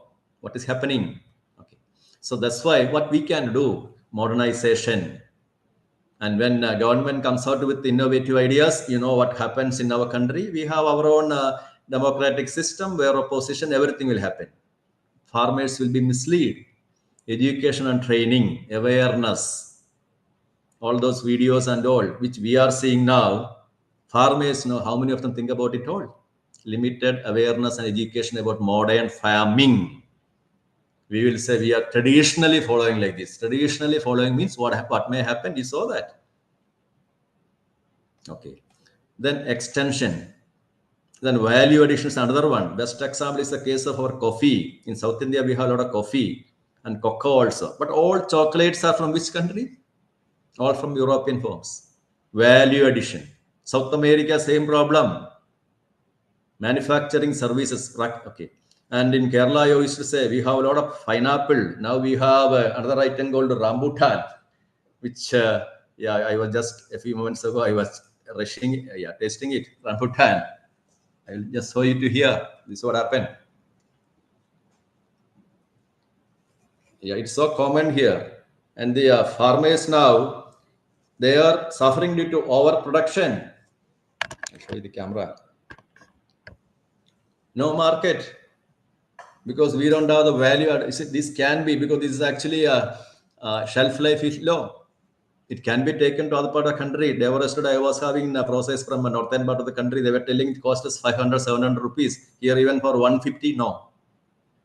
That is what? Education, training, we have to. So how to process it and the skilling. So if that we can do in our campus. So your campus with the support from your management, if they can establish a modern farm, you have to be innovative, creative, and demonstrate to the public. Who is the public? If you are in a semi-urban area, rural area, we all know that who are coming to our colleges and all, those who are very affluent and all, somehow they buy engineering seat or medical seat and they get away. So who we have? Mostly the kids of the farmers or the less privileged members. Let them show the way. They will come up and they will start their own industry in the same field. Technology adoption. So imagine your college is having one practical or some course based on it, and you are investing money. Investment is required. Okay, and that is one problem what happened in India also. Modern anyway, that topic I don't want to touch. Agriculture reforms, what happened? Yeah, it requires involvement. Small farmers cannot do anything. All those huge farms, no, there will be. It happened in all these countries. All the small farms have been brought by big companies and then big companies, but farmers get the money, agriculture get the money, country makes, country leads. Okay, So that is the core idea why I showed that. Okay. Next, we'll go to another shocking one for you, 1237. Okay. So this is about, and then after that we go to the what is exactly we have to do in AI, the other one, in NEP, NSQF and all. How many of you are aware of this fact? Are you all there?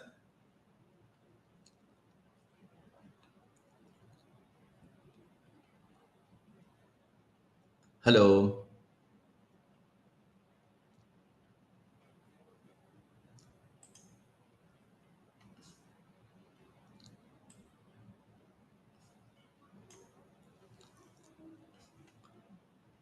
Adul Dahane sir used to respond. Yeah.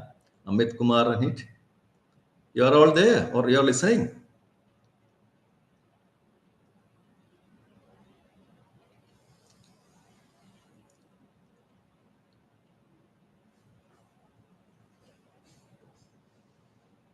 No response? Somebody? Yes, sir. Yeah, because Yes. and I am We are aware audible. of it. Okay, sometimes what happened? Yeah, anyway, thank you. So this is a question, basic question. And you see what you see here, India, India, leave it. The title is 5 years, no, China is getting rich from India's electrical vehicle boom. You read it, 2023-24, India sold 1.9 million. 1 million is 10 lakhs. You say 20 lakhs electric vehicles. And all the battery, fuel cells, it came from China. So who got the money? Imports EV battery. Who got the money? And then you see the first one, 53% of world's electric battery is from China. And how China could do that? They planned it because that's what recently the reciprocal tariff American president was telling. Why should you are stealing? You are all coming over here, and after with education, you are getting our ideas. Actually, this battery technology it happened with University of Texas, 1996. Lithium iron phosphate, a cathode material discovered. And then what happened? Betterment done by China. After that, China steadily improved. Now it is 2025. Remember, in 2000 they started our research and development.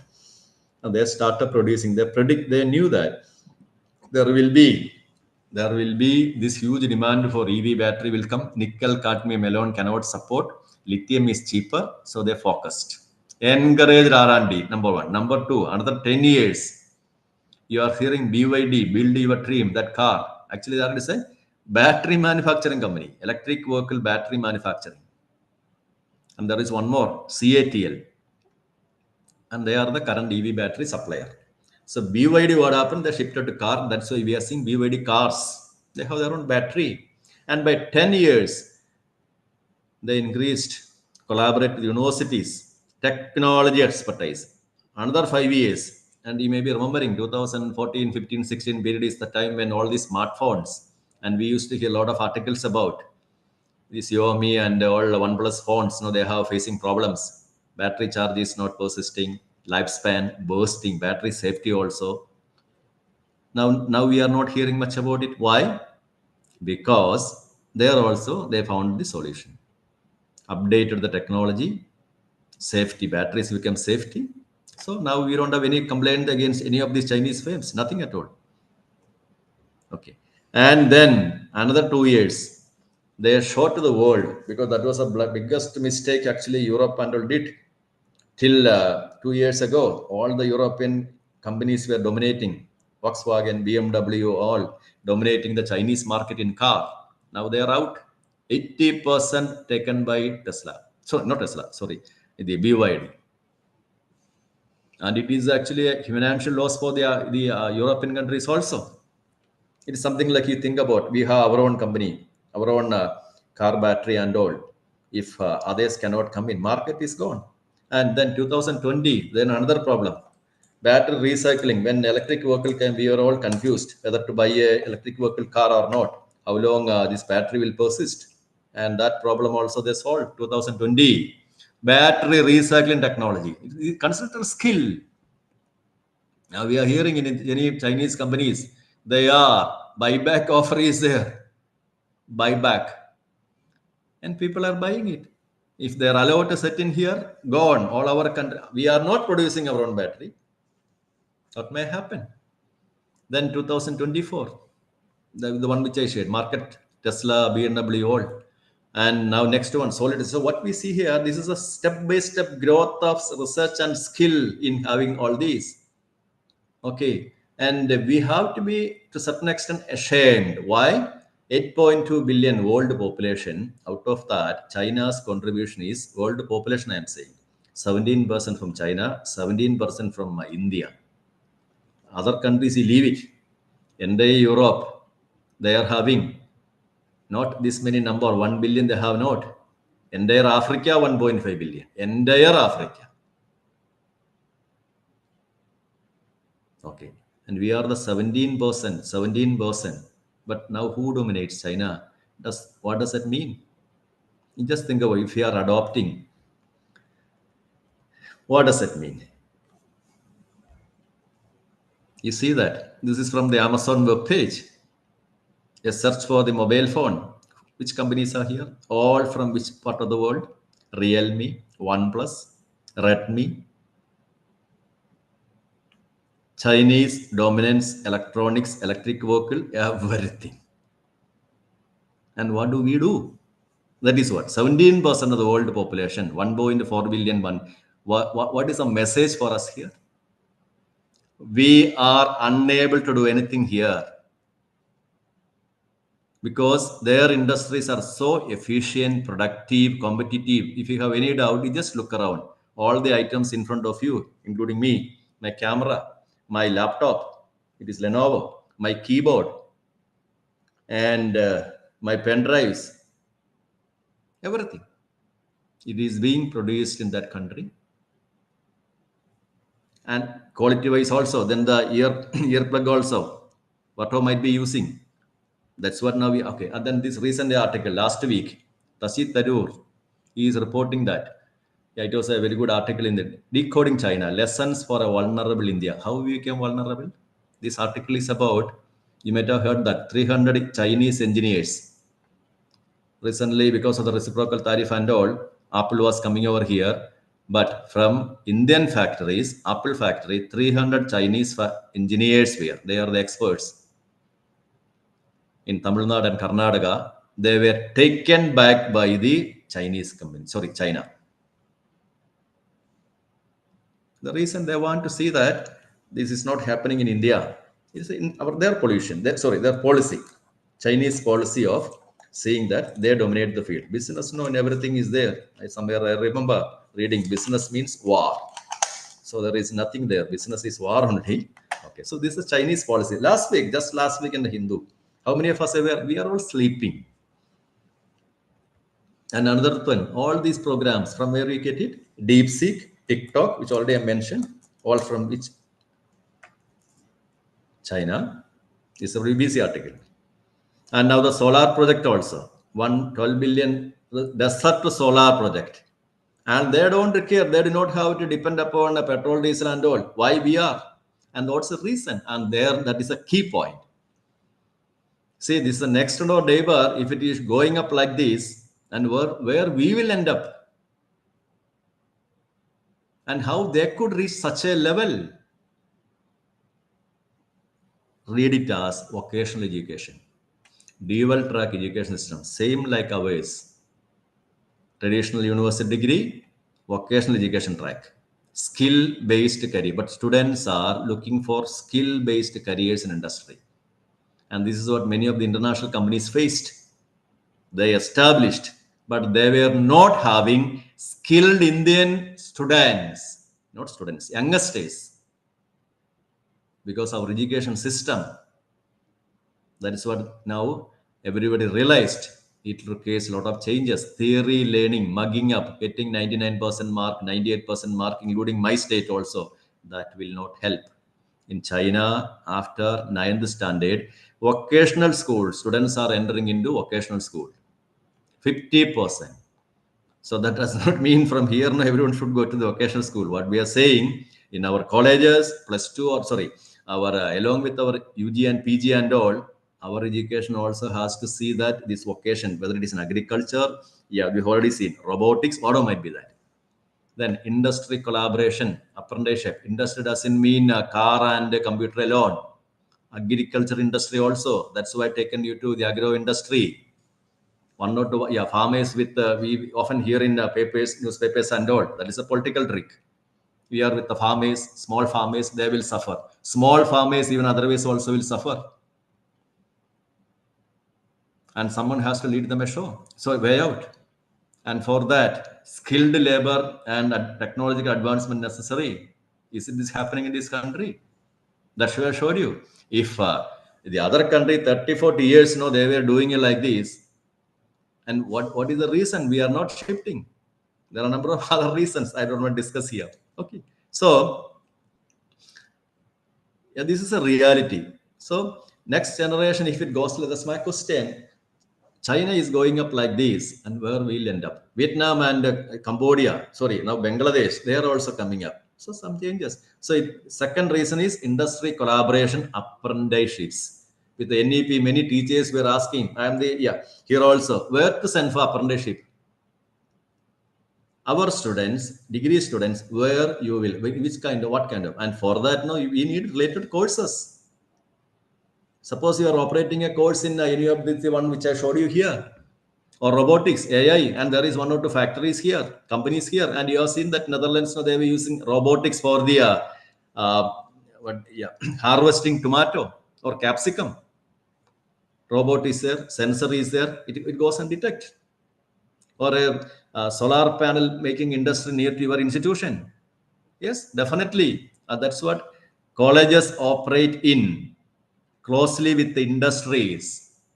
So if in my region, when I showed you all these rambutan or vegetable here, if I have a course that is relatable to the local needs, if that's not happening, we have to do that. What is the need? Otherwise, no, our education system, people will not come for our degree and all. What is the utility in studying all these?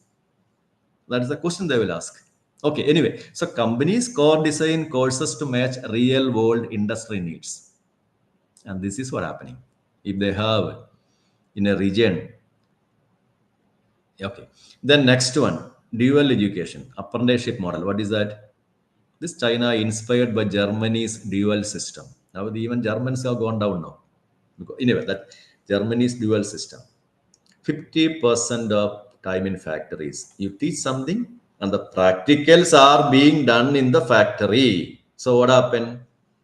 The Foxconn, that is Apple company, learn and earn program. And that's what we call as apprenticeships. Train students in precision electronics. And you can make it in precision agriculture also. And what our students know about the precision agriculture? Nothing. We teach them everything in theory. Okay. Then job ready skill. So if a company is coming to your region, and if that student has the job ready skill, investors will come. Okay. Then about the massive government investment in government training. Here also, government of India brought in BVOC and all. But there's another reason. This is the reason. What reason is the cultural mindset shift? Respect for skilled workers. You and me know that. After +2, suppose your son or daughter is going for ITI, Polytechnic, what others will say? Even if they are not good in other studies now, we will not allow them. Society will not allow them. Relatives may not. But this is where China scores. Respected, well paid. And now the same thing is happening here. In Kerala, that's what I see. Nobody to repair. There are a lot of youngsters with ITI background, Polytechnic background, ready for the solar panel and then UPS and then the AC air conditioners and all. The same thing is going to increase only. And it's valuable. Craftsman spirit, that's what we call. Okay, so massive government investment. And there comes the, don't blame the government. We have funds, RUSA fund or the PM Usha fund. Whatever might be that. But when the fund comes to the institution, what happened? The manager will decide, oh, it goes to that department or the senior professor will take it. And what you youngsters know, you will say, you will just keep mum. You should, especially in the colleges and all, you have to see that the proper right courses are taken. Don't remain what we call silent, because Teachers like me, we are all going leaving, and it is your time. Another 1 decade, 2 decades, like that. So whatever fund is available, you have to get it and see that the right kind of labs, not the traditional one. We are all belong to the traditional mode of teaching, because that's what we have. No, is nobody's can be blamed. We have been doing it for all these years. Producing clerks and all won't help. Okay, so AI robotics training centers, not theory, practical. Partnership with the local companies. Okay. And what are the courses now in demand, like for any course? AI and machine learning, robotics, semiconductor fabrication, electric vehicles more and more going to come up definitely. Solar panels also same thing. So courses related to that will be useful. First year, second year, we can study other aspects. Third year, then local R&D, research and development. What is needed for our area, we have to find on our own. If I have this particular pineapple or such food products are here, it is our responsibility. And who will work for the industries or the agriculture families? Someone should come out with the idea of how this particular product can be agricultural product which farmers produce, how we can make it lucrative. That is what we call local R&D, and for that there need courses also. Then private sector participation already mentioned. Then continuous reforms and evolution. What is that? We all update our syllabus, but what kind of updating happening? It should be with the new technologies. Regularly update. Okay, automation AI skills now mandatory in China. I'm saying lifelong learning, and that's another thing where we differ. Our frame of mind is mostly about we studied something for the UG and PG. Now it is not necessarily study in the coming days. Now those days are gone. Newer and newer schemes and methodologies are coming. We have to. Lifelong learning is necessary. Reskilling also. Reskilling. We may be having basic skills, but we have to update it to stay relevant in the changing field of education. Okay. So this is a conclusion about this topic, like why we are failing behind. To India to compete, we have to modernize education system with more of skilled labor, occasional, better industrial engages, investment in tech-driven training. Okay, and what are the courses that can be thought about?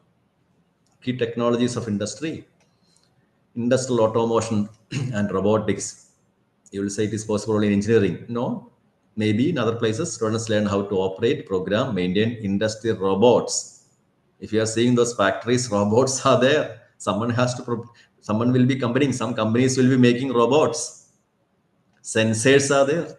Then a smart factory, sensors in factory. And what is the sensor? Okay. So repair will come.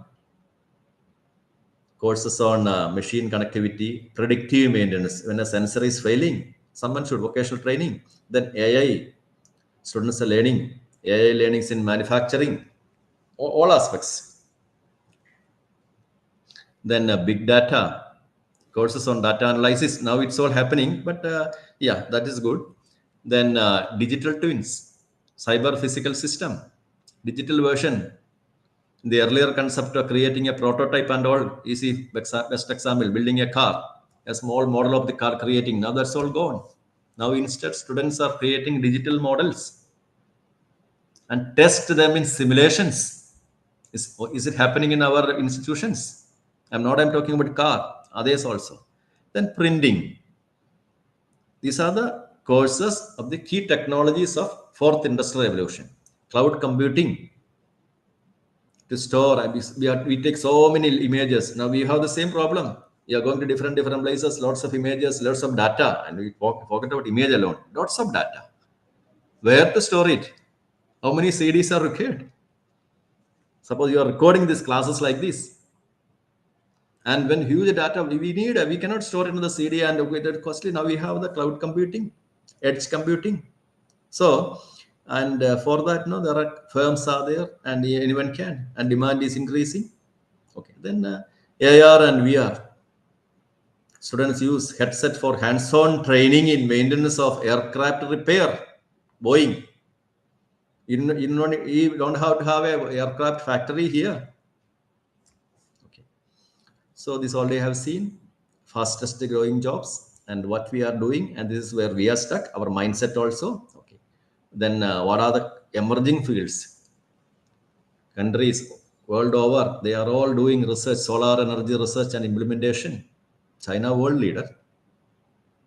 Okay. US, yes, India also trying at level best. But when we say India's leveling, who has to do it all? Okay. And then hydrogen energy research, already I mentioned. Hydrogen powered transport. Then we do not have to depend upon all these Gulf countries or the Russia. Now we are in the soup again. Suppose natural gas, diesel, petrol, we don't need. Instead, no, we have our own hydrogen energy. That's what the railway already declared. Hydrogen fuel they will be using for the trains. But the problem, it is costly. But research is happening, and that's a hot field. India advancing hydrogen energy research, green hydrogen initiatives, and the courses related to that will help. Then the other one, this is about the skill development. And we have other ways of skill development also. What about our assignment and seminar? What is happening? Actually, for what this was introduced in UG and PG, assignments are providing opportunities for critical thinking, analytical ability, writing skill. But now what happening? Copy paste. We permit it. Not we permit means no, they do it and we don't object. We know that our student doesn't have the writing skill or the analytical capacity, but they copy. Now with the AI, it was become more worse. But we can stop it when we interview the student. When you tell them to take the assignment in a proper seminar class, that is a question I used to ask, whether your AI will come instead of you, whether the AI will take the class. No. Okay. Then why this matters? That's what I said. When you are given a topic, for example, the potential hydrogen fuel as an assignment topic, the student will start thinking about critical thinking, independent reasoning. Why hydrogen? What are the advantages? What are the disadvantages? Analytical skill. They will get the analytical capacity. Then writing proficiency. Yeah, assignment writing. You remember you all when you were studying, I don't know, because now during my period and all, we have to write notes and we have to write and write. But that helps. Research skills. Research skill. Research. You are given a topic, hydrogen energy. They have to do the research. Maybe Google, maybe AI, doesn't matter. But are we promoting it all? And what are the seminars? That's also skill development is involved. Public speaking capacity. Suppose a student is coming to your class and he's taking an assignment in a seminar class. If others are asking right questions, how can they ask the questions? When you take some topic, then others will come to think about the topic. That will lead to collaborative discussion, knowledge exchange, critical inquiry, logical reasoning. And this is the reason I told you the students from our country who went abroad and all, they're facing difficulty there. Assignments, a seminar, they take it very seriously. A student, yeah, they can use a tool. Google also no problem. But while presenting the subject, one should be aware of it. And there will be questions from the others also, including the professor plus the student. This I know personally very well. That's what I'm saying. Top-rated universities. And also students get the presentation skills. Clarity, organization, everything. So students gaining from seminars and all. So instead what's happening? First of all, our students do not know. And many teachers use no, even if we tell them their own. And many teachers are afraid because they say, my colleagues are not doing it. And why should I get the flack from the students? Why should I face the anger from students? And that should be a collective decision in your department or university. Assignment, seminar, copying practice. And that is the policy of many top-rated universities. It is not permitted. And our responsibility, see that assignments are properly written. But anyway, then seminars also properly conducted. Teacher is attending the seminar, asking questions, not giving the, out of the 10, you are giving 5 marks, 6 marks. There may be blames will come. That doesn't matter. This is the thing. And I take you to the next part, namely linguistics. Computational linguistics are there. Language teachers are there. They are experts in the field. But in the new phase of AI and all, they have a lot of options. Computer scientists, yeah, they are in the computer science. But suppose, imagine, or you consider it as interdisciplinary expertise you are having. You know both linguistics and computer science. Then what happened? Your theoretical language understanding and practical computer implementation is possible. So within your language, if you are a Hindi professor, if you are a Marathi professor, what you can? What is the requirement? And how the new technology that can be brought in, and then you may ask what technology it is. You see, this is the case. NLP is there, natural language processing. That is also an AI, interaction between computers and humans in natural language. Okay, and it has various subfields, and it involves, for example, now all these what we call automatic correction that is happening with the Google and all AI tools are there that involves language. There is a lexicon, and then the use of language in social media platform generation. Though we are also there, Facebook and all other aspects, but whether it is Facebook or Instagram or it might be that X and all, they're all social media. These are all social media platforms. Language is necessary. What kind? What kind of? And so that's what we call as discourse analysis in social media. Discourse. So to reflect the societic attitude, computer cannot do it. So what kind of languages and editing and all possible? And there no language discourse is important. Then power dynamics. You have seen many of our politicians, the way they talk. Best example is Donald Trump. What language you use? They're all basically trained. And added to that, this is all prediction, language and power dynamics. How language is used to exercise power and control in politics, in education, and media also. And then comes the sentiment analysis in literature. It is suppose an author, he writes every year one book like that. Computer cannot do that at present. That sentiment analysis, text-based, the word-based or sentence-based sentiment analysis, human involvement is necessary. How the different authors, how the same author use language to evoke emotions. Okay. Then another one is authorship analysis. To identify authors based on the language features. Then there are others also, lexical features, yeah, semantic features. Teachers from language, if they're there, they know it. Meaning and context of words used by the author. And for that, first of all, you need all the vocabulary in a particular language. Then only a same word may be having different meanings. That all someone should explain to this system. And each language is giving a lot of options. Okay, so that's what we call as NLP, natural language processing.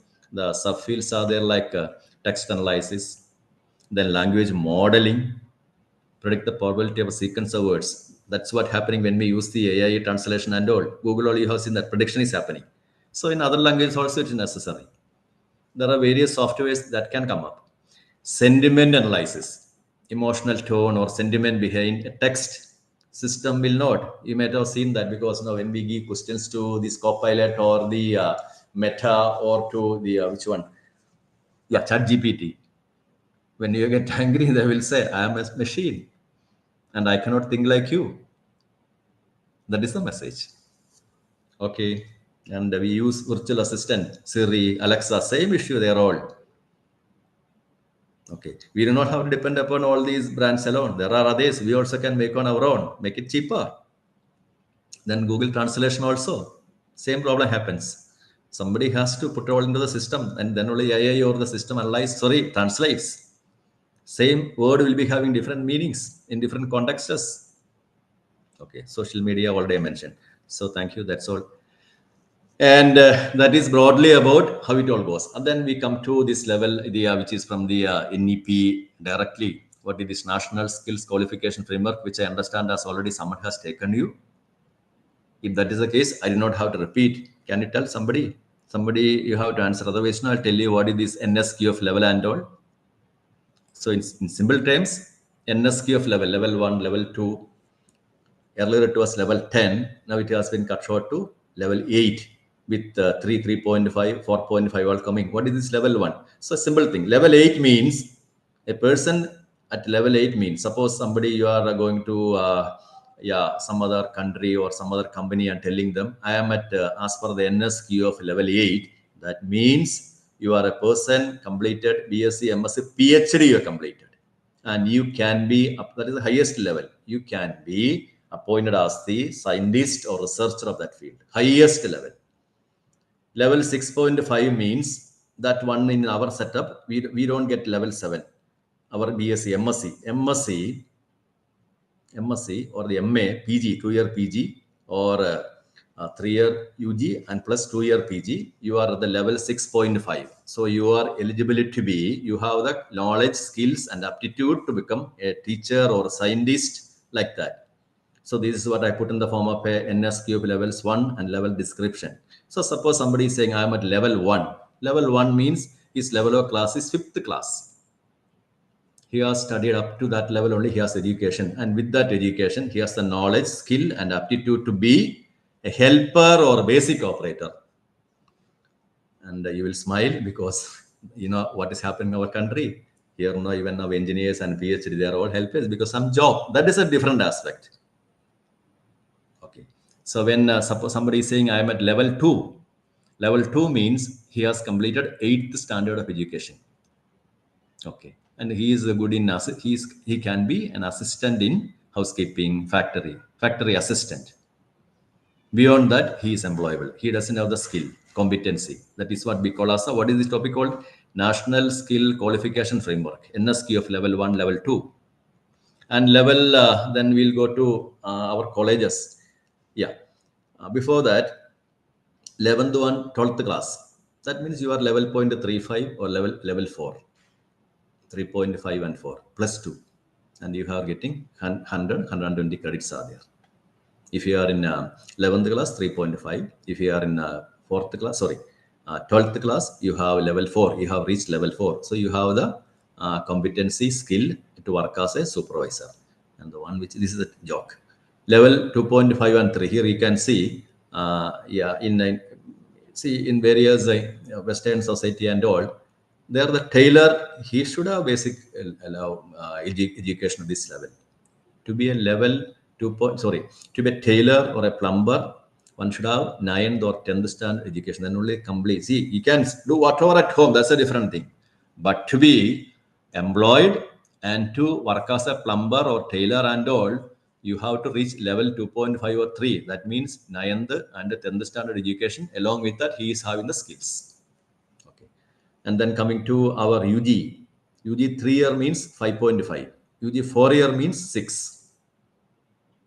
Okay, with the 220, 240 credit points. Okay, so that's the National Skill NSQ of levels. So this is how we call a competency-based framework. Qualifications according to, based on the knowledge, skills, aptitude. Okay, so level 218. And next one, NSQ of what are the other aspects? And this is introduced in collaboration with NCVT, UGC, that is NEP, National Education Board C. And then there is one more, is NCVT is here. Okay. So, National Skills Qualification Work, if I am having that, I may be getting it, it's all related to the National Credit Framework, how many credits I acquired. So, what is a credit? If you are doing a credit, no, we know that, I don't have to explain much. So, gives credit for learning and skill. 1 credit, 2 credit, 3 credit. 1 hour, 2 hour, 3 hour, 4 hour, 5 hour per week, like that. That's our calculation. And practicals, it is double. Okay. And then NCVT. Yeah, this is mostly for the arts and science college to understand. When we start offering in our colleges a vocational education, a course, if you are saying that, if you are going to your institute, going to give a seminar, diploma or PG diploma or a certificate program, and that is for managing vocational education, you have to follow the rules of NCVT. NCVT. Okay, so what is NCVT? It's a National Council of Vocational Education. Just like now, when you are proposing BSc degree, how many credits should be there? How many semesters should be there? And then one course when we are offering, what is the credit? and practicals, what is the content and all those things. Similarly, here also they have certain policy, then only based on that only regulatory body responsible for managing and improving vocational education. So we have seen NSQF. So in the National Skills Qualifications Framework 2023, yeah, it involves a structured framework, okay, education skills and all, okay. So it involves credits, national credit framework, okay, and then National Council for Vocational Education Training, then NEP, okay, sorry, and NEP. And so basically here you can see what is the role of NEP. Integration of, in very simple terms, general academic, our traditional one plus vocational education. So students, when they go out, they should be having the skills and they can switch out anywhere, vertical and horizontal mobility. Vertical and horizontal. Your student, if he wants, he can leave and join somewhere else for a short course and he can come back and continue. Vertical and then horizontal mobility also, both the ways, upward and lateral ways. Okay, that I'm leaping. So NSQF, NCRF, NCVT, NEP. And next we go to, this is a framework. This part we can just National Higher Education Qualifications Framework. Okay, this is actually this part I'm skipping because this is a broad area. And this is all about the various academic grade, the one which I told you, level 1 to 8, and then a person with a doctoral degree, PhD, NSQF level 80, he's coming, and how many credits, 8 credits and all. Okay, that's another thing. PG degree, first year, second year, what happens, NSQF level 7, and credits accumulated at each how much, all those things for. Next one, yeah. Informal education. There's another topic called informal education is there. So informal education means, formal education is what we get from our school, college, university. Non-formal means, yeah, we study outside, like attending seminars and another courses. You are taking your completed degree, PG and all. Instead, you can go somewhere else outside the formal education system. Okay, and that is formal education. Example, vocational training program, online courses. Suppose you are attending an online course of Cambridge University, that is non-formal education. Informal education, that is what? Unplanned, unstructured. What is that? Example, you are learning apiary, honey culture from your father or your neighbor, and that all. And that comes from social interaction or daily life. Suppose you know how to make pickles, even pickles. You are expert in making pickle. From where you learned it? Maybe from your mother or from your grandmother, someone. Okay, but you know the basics, and that is what we call as the informal education. Then how to measure it? How to measure it? How to give a degree? You are an expert, and your employability how to increase. And for that, I will take you to one example. Here you can see this is from Kerala. There is one institute where, not institute, there is a center, Arts and Craft Huts Center. There you will be seeing it is a cooperative society, people working like this. They are all experts. So the society has given them an option. They have brought in the experts from the nearby field, and this fellow is good in making these cane-based items. And here you are seeing two ladies working and making coconut fiber-based ornaments. If you visit this place, you will come to know, yeah, there's all very nice ornaments they make it. Yeah, they have that craft, and then another one with the wood. We all know too, wood craft and all. Then and yeah, this one. These all are the basket making from the basket weave technique, basket weaver, sedge grass. So we can say they are the weavers community, but they know how to make environmentally friendly these kind of mats, coir mat like looking, or baskets from using the locally available sedge grass. Do you or me, we do not have. Imagine that community, there are a lot of people who are expertise that, but they lack basic education, no degree, no PG and all. But if your institution is recognizing that this is the mainstay of the community there, of the region, a village there, we can identify, support the community by inspiring local talent, by local learners and workmates. They can be brought into formal education. How? We will be conducting certain tests and how to grade them. How can we say one fellow is an expert in that? Suppose you take the case of this person. He's an expert in Viva, but he doesn't have any qualification to show anywhere. Suppose he gets an opportunity in Bombay or Delhi in a good cooperative factory or big, whatever might be the craft based industry.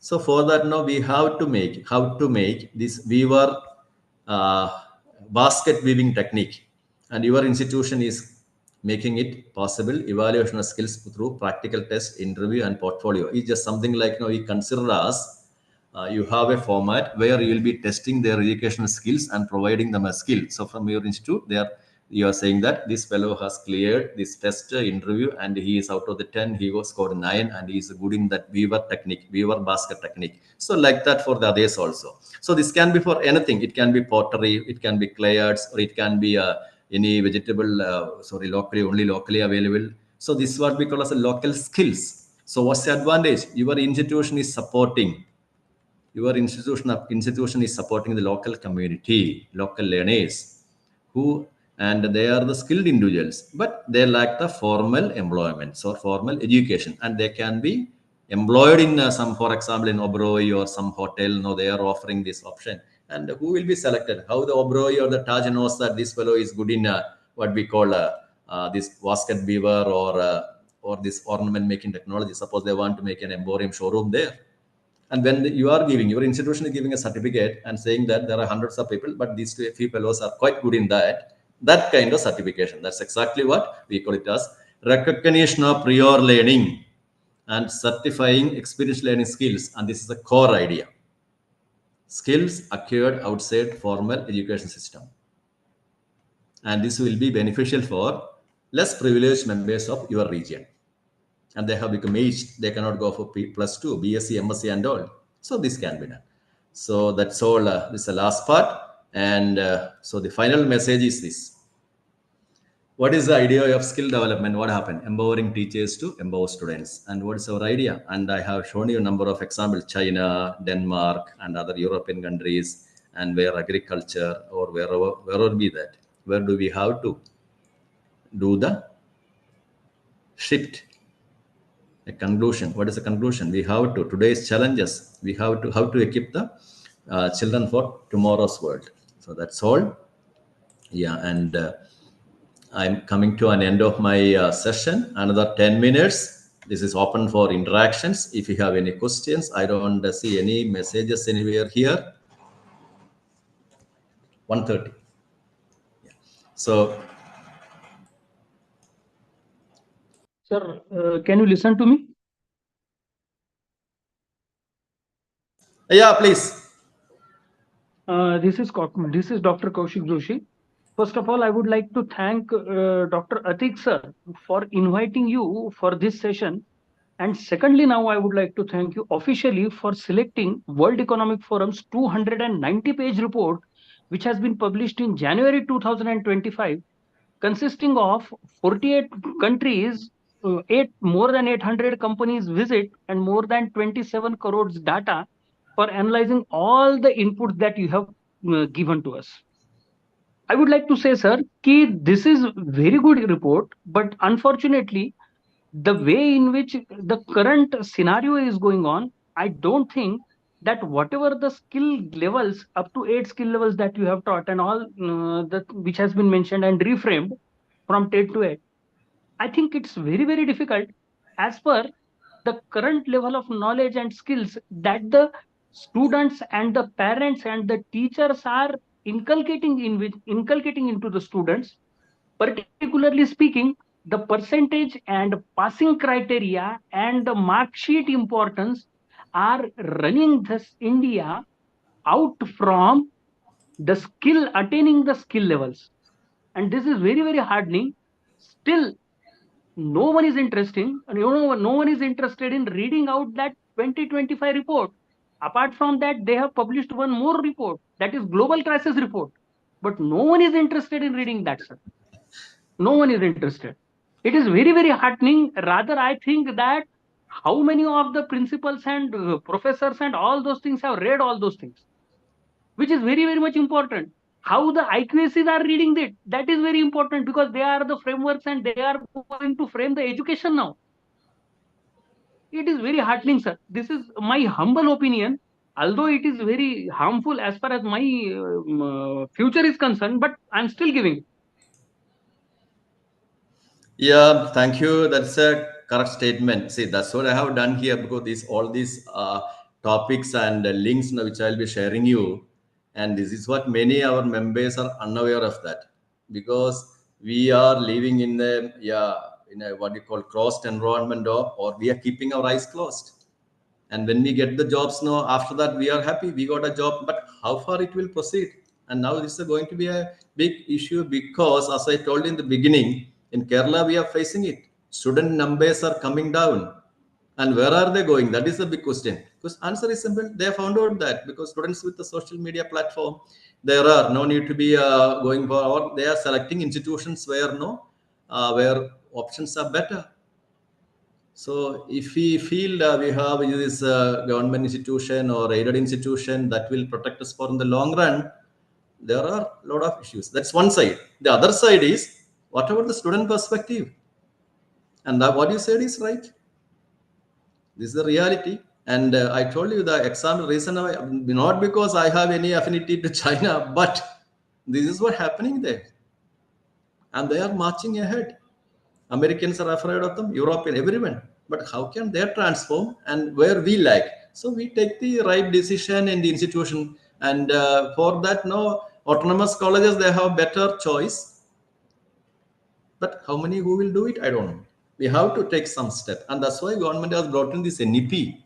Now with the private universities, international universities all coming up, we will see different options, more options for students, and we have to think our the skill and research based and educate everything. That's what. So thank you. It was a very good question you raised, and I'm happy you have seen it. But very few members know aware, and we don't think beyond certain level. Yeah, that's all going on. It won't affect us, like. But I doubt. Yeah, any other comments or any other questions, any topic? No, and I'm very thankful to all the members. Not I'm winding it up because for listening to me. I hope you were all there, and it was a long session. Yeah, and definitely you have to take the message to your colleagues and in your institution also, in the department also. In that way, we can make people aware of it. It has become necessary. Our laid back attitude will not help. And I will share the PDF of this presentation, and the links will be active there. You can visit the sites, that PISA website and all, Wikipedia. And it will be, it is very interesting to see German government has ordered on seeing that they are not in the top 20 list. What is wrong with their education system? Yeah, but there are some critical argument of PISA is not, but not all about education. That we do not have to, because for everything, there will be criticism. But Germany and many governments are taken it very seriously. There is something wrong with their education system. That's what they analyze like that when they are seeing that they are getting not good scores. For India government, now they are helplessly placed, because how can we send the students and for writing the test, and when with this 1.4 billion, if we are lowly ranked, that is a slap on the face for all of us and for the government also. Okay. Sir, So one thank more you. thing I would like to add. Please. Sir, one more thing I would like to add. If you are listening to me, Yes. Finland is also going very much faster as far as education is concerned, sir. It is deriving a very new type of education pattern, and Finland is very much active on that. Even the governments, many governments in India, and apart from many, I'm talking about state governments, and apart from that, many governments in world are interested in Finland education system. One of Maharashtra's person who is sitting or reciting over there, Mr. Heram Kulkarni, is doing very good job at there. Yeah. That's all. That many of our people who go abroad and they understand it, and some of them come back and try to change it, but that was not possible. Now with the arrival of international universities, let us hope more or less, yeah, but it will be costly, because there are issues. But cost factor, when you are sure of getting a job and all, students will not be much bothered. That's a fact. But there are, yeah, state universities and all, we have a very good role to do. and we have to improve the system with whatever fund is available, and that's what the government of India, all the state governments are trying to do. Though there are fund limits are there, but we have to find a way out also. Okay, but you said it's to generally in the European system, because there is a European Commission, they have committees and they compare and do it well. So that part we can anyway. It's their system. It is a well-educated system, but within our country, yeah, change has happened, and NEP, we are hopeful it will bring it in change, and then some institutions will come up and they will march ahead, others will follow them. That's what will happen. But you think about the GDP and economic growth, like the one nearby country is going up ahead like this, and ultimately we will be at their mercy. Okay, so thank you. Thank you, sir. Thank you so much. I think there are no more questions of the observation. So if you could permit, shall we conclude, sir? Yeah, we conclude it. Yeah. Please. So on behalf of the both organizers, Sant Gadge Baba Amravati University, its Malviya Mission Teacher Training Center, and Professor Ram Meghe, College of Engineering and Management, I extend my sincere thanks to Professor Thomas sir for such a wonderful and insightful and data-driven session, not only from our country but also from the global perspective. And sir has sir has deepened our understanding towards the skill development, not only in from the global perspective and the data driven strategies. So we are really thankful to you, sir, for such a wonderful session and insightful session towards the adoption and the development of the skills in the faculty member as well as the student. I once again extend my sincere thanks to Professor Thomas sir for their precious time and thought-provoking session here, and also thankful to all the participants for their patience listening and active participation in the interaction. With the kind consent of Professor Thomas sir, I would like to declare that this session will be over here. Thank you, sir. Thank you so much, and thank you, participants. We will meet tomorrow. Thank you. Thank you for all your patient listening and for the nice interaction.